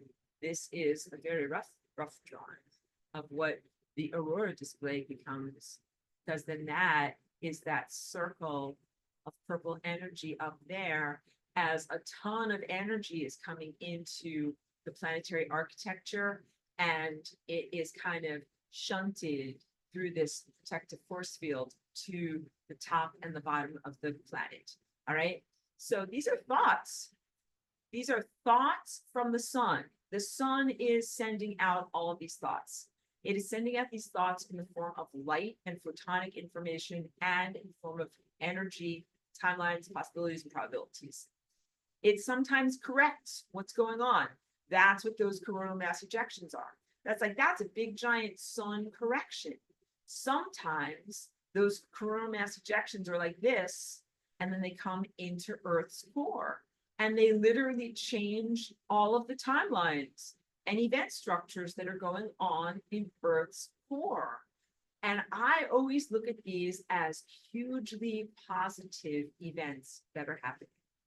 When the coronal mass ejections happen, and when sunspots, erupt, and when that type of activity is happening, I'm always like, hooray! Like, we need it, bring it, we need it. It is always upgrades. It is always changing and shifting reality to move in the direction of longevity and coherence. Those are updates. Those are like getting real software updates for your light body. All right. Some people, when they feel them coming in, they're like, oh, I feel so tired. I think I need a nap. It's because your conscious daily waking, mental structure is not prepared for the new reality structure and for the new calibrations that are coming in. And it needs to go unconscious for a brief amount of time. It's like, no, new reality. I can't deal. I will go to sleep now. Computer must sleep. So your brain computer will sleep while the light body gets its upgrade, and you will wake up to a renewed reality. I feel great on those days. I get much less synthetic telepathy, less crapola from all this stuff that I'm always fighting, tons of positive creative energy, and I make good use of those days and good use of that time. And that's time to do something like what I'm doing right now. Gonna release an album, gonna make some new art, gonna make some new music, gonna plant new seeds for the future. That is how I feel about those things. It is 100% based upon the energy that is coming to us from the sun. And then the final thing that I will complete on is the concept that as you grow your light body, and of course, as we clear our environment more, at a certain point, you will recognize that your sun gazing is not about connecting with an object that appears to be distant and external, but is about connecting with the object that is present and internal, inside of your own mind. And this stuff has mostly grown up in people's central nervous system. It's like in people's eyes, optic nerve, hippocampus, midbrain, that whole area, and somewhat in the cerebrum, but definitely in the spinal column. And clearing that stuff out from your body as much as you possibly can is going to help you to become able to connect with that inner sun. Because once you connect with and activate your inner sun, that is when you really start becoming a light eater. When you can eat light at any time of the day, even if it's nighttime, because you've got your internal light. And It doesn't matter if there's chemtrails or clouds, nothing can block it out from you. And that's when you start to be reliant upon light, that you can't be without the light. You must make sure that you have it. You can't really live with that turned off. So that is one of those critical junctures of your development where you must have light going forward at all times once that turns on inside of you. So there's most of everything that I wanted to talk about. Pretty good class today, and opening the floor to anybody that has any questions or comments or anything in addition that they would like to share with me.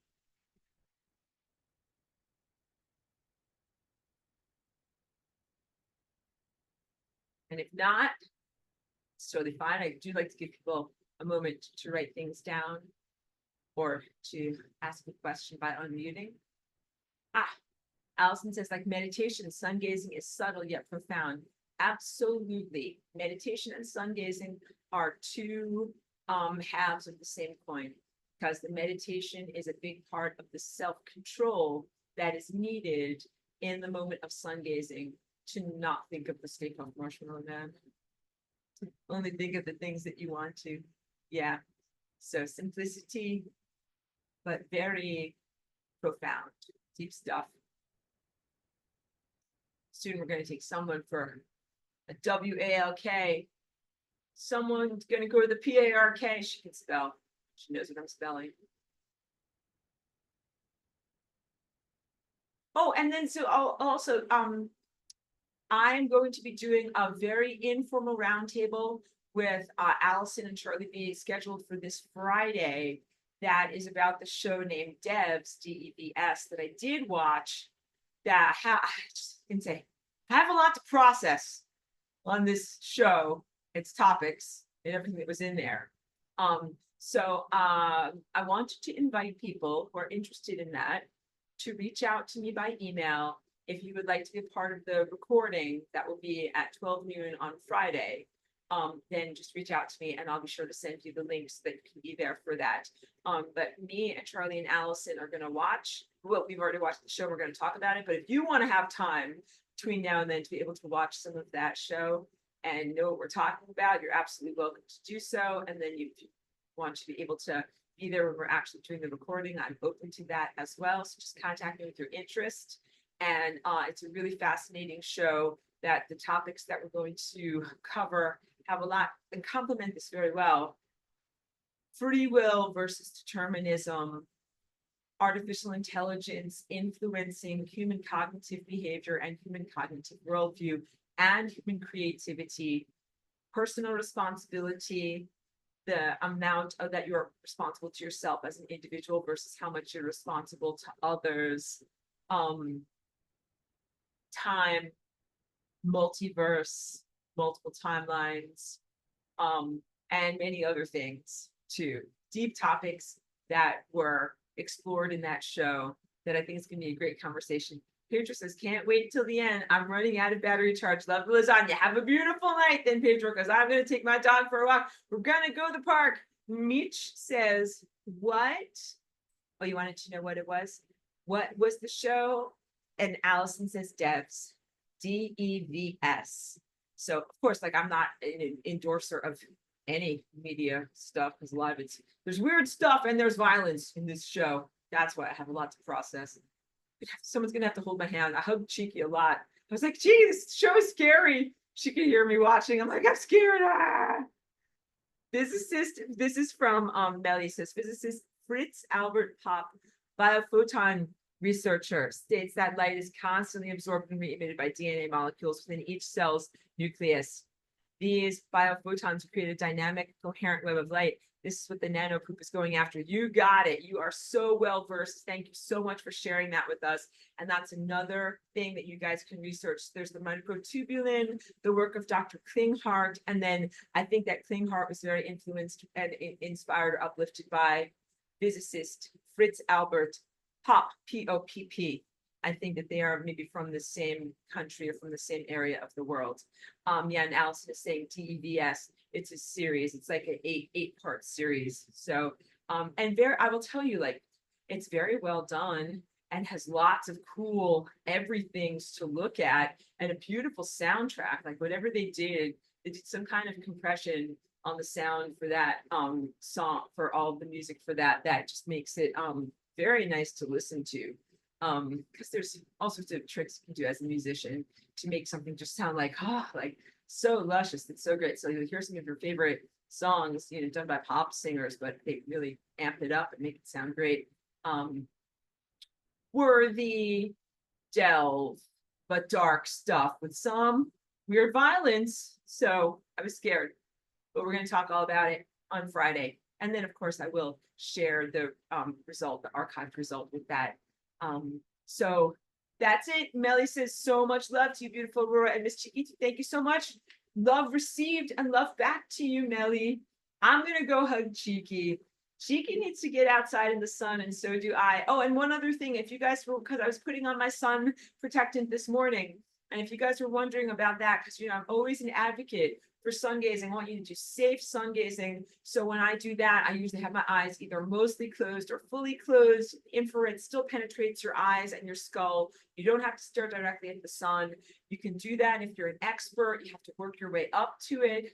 Around town, I almost always wear a giant rainbow hat, or at the very least a visor. And I found a very nice mineral sunscreen that is not nano. It's not going to get into my bloodstream, but it's just like, it's a non-chemical protectant barrier that I put on my face because I live someplace where it is very sunny, and I think that you can be harmed by excessive sun exposure. So tiny sproutlings, please protect yourselves. All right, please wear a hat, please find a good reputable brand of reef safe sunscreen and wear it. It'll help your skin. And Allison says, if you look at the sun, start with 10 seconds, add 10 seconds each time and build up very slowly. Thank you for that. It is absolutely just like when you have to let your skin acclimate after a long winter and make it possible for you to not get overwhelmed by too much light from the sun. All right. So only small, brief glimpses, small gulps, gulp slowly. Exactly. Gulp slowly. But the sun is absolutely our parent, our friend, our ally, and everything that we have comes from the sun. So you don't have to fear the sun, is what I'm trying to say. But I also want you to know, like, because especially I live in some place where it is very, very sunny. If you live in Southern California, if you live in Arizona, like you will want to wear something on your skin to protect you from overexposure. And Allison says also no looking directly after 45 minutes at sunrise. That's also very big. So for me, by the time the sun is up after 45 minutes, it's already going through like some trees and it's kind of just barely visible. And we have some mountains over there too. So you have to learn your terrain, guys. You have to learn what is it like in the place where you live. Early morning sun gazing is very, very different than even at like whatever 7 a.m. or so. It gets very bright very, very quickly. So you must protect yourself and be sensible about it. And Allison says you can feel when it's too intense. You listen to how it feels. Beautiful, beautiful sharing. Thank you so much. She says it should be very comfortable. Absolutely. And in times in my life when it's been clear skies and not a lot of nano crapola and all of those things, I can tell when I'm on target when I see just like a beautiful, perfect, gentle rainbow around the sun. That's kind of like, I see like, I click in, I'm on target, and then I see that rainbow and I just absorb it into me. But you know, that's like when you're like in perfect shape, when you can just do like, you know, easily run 5 miles. Like it's not every time in my life. There are some times in my life when I feel that way. And at other times, then I just accept who I am and where I am. So you can benefit whether you have your eyes open or whether you have your eyes closed. I really, really appreciate people sharing their personal experiences with sun gazing. And this is 100% valid, good, I wouldn't say medicine, I would call it positive wellness, positive approaches towards health and body regulation.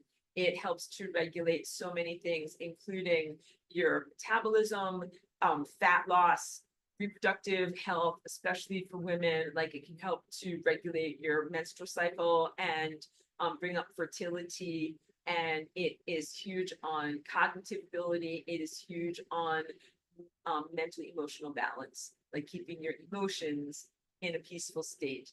And Allison also says sun gazing gave relief from intense stress and anxiety. That makes perfect sense to me. And thank you for sharing that as well. I hope that that information will help a lot of people, because absolutely sun gazing helps with everything biochemical, everything hormonal, everything photonic, which Millie was talking about in the body, biophotons, everything metabolic and neurotransmitter based. So it is literally like the sun is like the conductor that is like tap, tap, tap. Okay, I'm going to come inside of you and we're going to get like the insulin is going to do this, and the melatonin is going to do this, and your serotonin is going to do this, and then your estrogen is going to do this. Like, it coordinates all of those things and helps to bring us into states of optimum health. So sun gazing, sun gazing, sun gazing. Yes.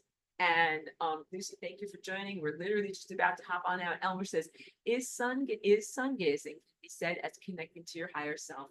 I would definitely say so, Elmer. In my viewpoint of the world, the sun is literally an externalization of your own consciousness, that there's really no distance between yourself and the sun. The sun is you, and the view, presence, and viewpoint of being the sun is the viewpoint of like your exalted state, when literally you know everything, you're moving at light speed, which is very, very fast. You have an enormous amount of information and presence. You are hugely responsible, but not, omniscient, like not omnipotent. Like, there might still be areas of ignorance and things that you still need to do. So you're still on the journey towards God's self, because I would say God would be analogous to every single star and every single photon everywhere. So when you become a star, you become a direct piece of God, but that's not even the same as being like the overarching everythingness of God. But it's part of our journey to becoming our divine self. Spoiler alert, it's you. That is you in the sky. That giant glowing ball of awareness is you up there. And this is also you over here. And one day you will travel through the sun and you will know the truth of that. That's what I didn't finish. I'll finish on that. Spiritual boundaries, that I'm teaching you about creating these spiritual boundaries of individuation. And you will maintain those spiritual boundaries when you get into the sun, which is like getting totally bathed in information. You won't lose the coherence of who you are, even when you as information get submerged in a sea of profound, fast moving information. But anything that's not the real you, like your dress and other aspects of your temporal ego, will not come with you through that journey of being submerged in profound information. So I've done that journey many, many times as a impulse on the stellar network. So please know that I don't feel fearful. I feel celebratory. And that's why I'm also like, son, like, give it to me. Lay it on me, son. Like, I'm ready to receive. Because I know that anything that is lost is not something that was really truly eternal. And that anything that's truly eternal will stay with you through everything that you experience. But you also must know that there are some entropic beings that don't have an eternal self. And they're like hiding away. They're like, I hope the sun doesn't fry me, because I'm going to go bye-bye all the way, because they are 0% associated with eternity and 100% associated with temporality. So they are only temporary creatures, and so they run away and try to avoid this. Those are the guys that are trying to block this out, spray the sky poops, prevent the light from coming in, because they know that is the end of themselves as temporality. Joyce says, thank you, Aurora. I love you. And Chiki too. Thank you so much, Joyce. Love to you. Enjoy those broccolis. And Allison says, another great lesson. Thank you. Love, light, and gratitude to you and Chiki. You're so welcome. I really, really appreciate that you guys include Chiki in so many of your good wishes towards me, because she's not my satellite. Like, I'm like the earth and she's the moon. She's like the center of everything. And I'm her sidekick. So thank you so much for loving her so much. I'm going to take good care of her right now, because we haven't really had a lot of exercise for Chiki today. Chiki needs cardio, and we both need to get out there in the sun. I'm going to put on a big giant hat. We're going to get out there, get some good walkies. All right. So thank you so much, everyone. It's a profound pleasure. You are the best of the best in this world. Steve says, wonderful, Aurora. Good. So beautiful to be connected to you all. Very pleased and very grateful. And yeah, I'm experiencing so much joy and happiness at planning this upcoming retreat in Sedona. So you'll find all of those details, and I can't wait for you guys to be able to be there in person with me. Thank you. Thank you very much, everyone. Eleanor. Oh, no, Elmer. Sorry, I got your name wrong. My eyes. Elmer says, thanks so much, Aurora. Love to all. Love received, Elmer. And thank you for being here. I think we might be in a different time zone. So I appreciate very much that you take the time to tune in with us. Okay, great. Now I can end the recording. Press a button. Help me. Stop.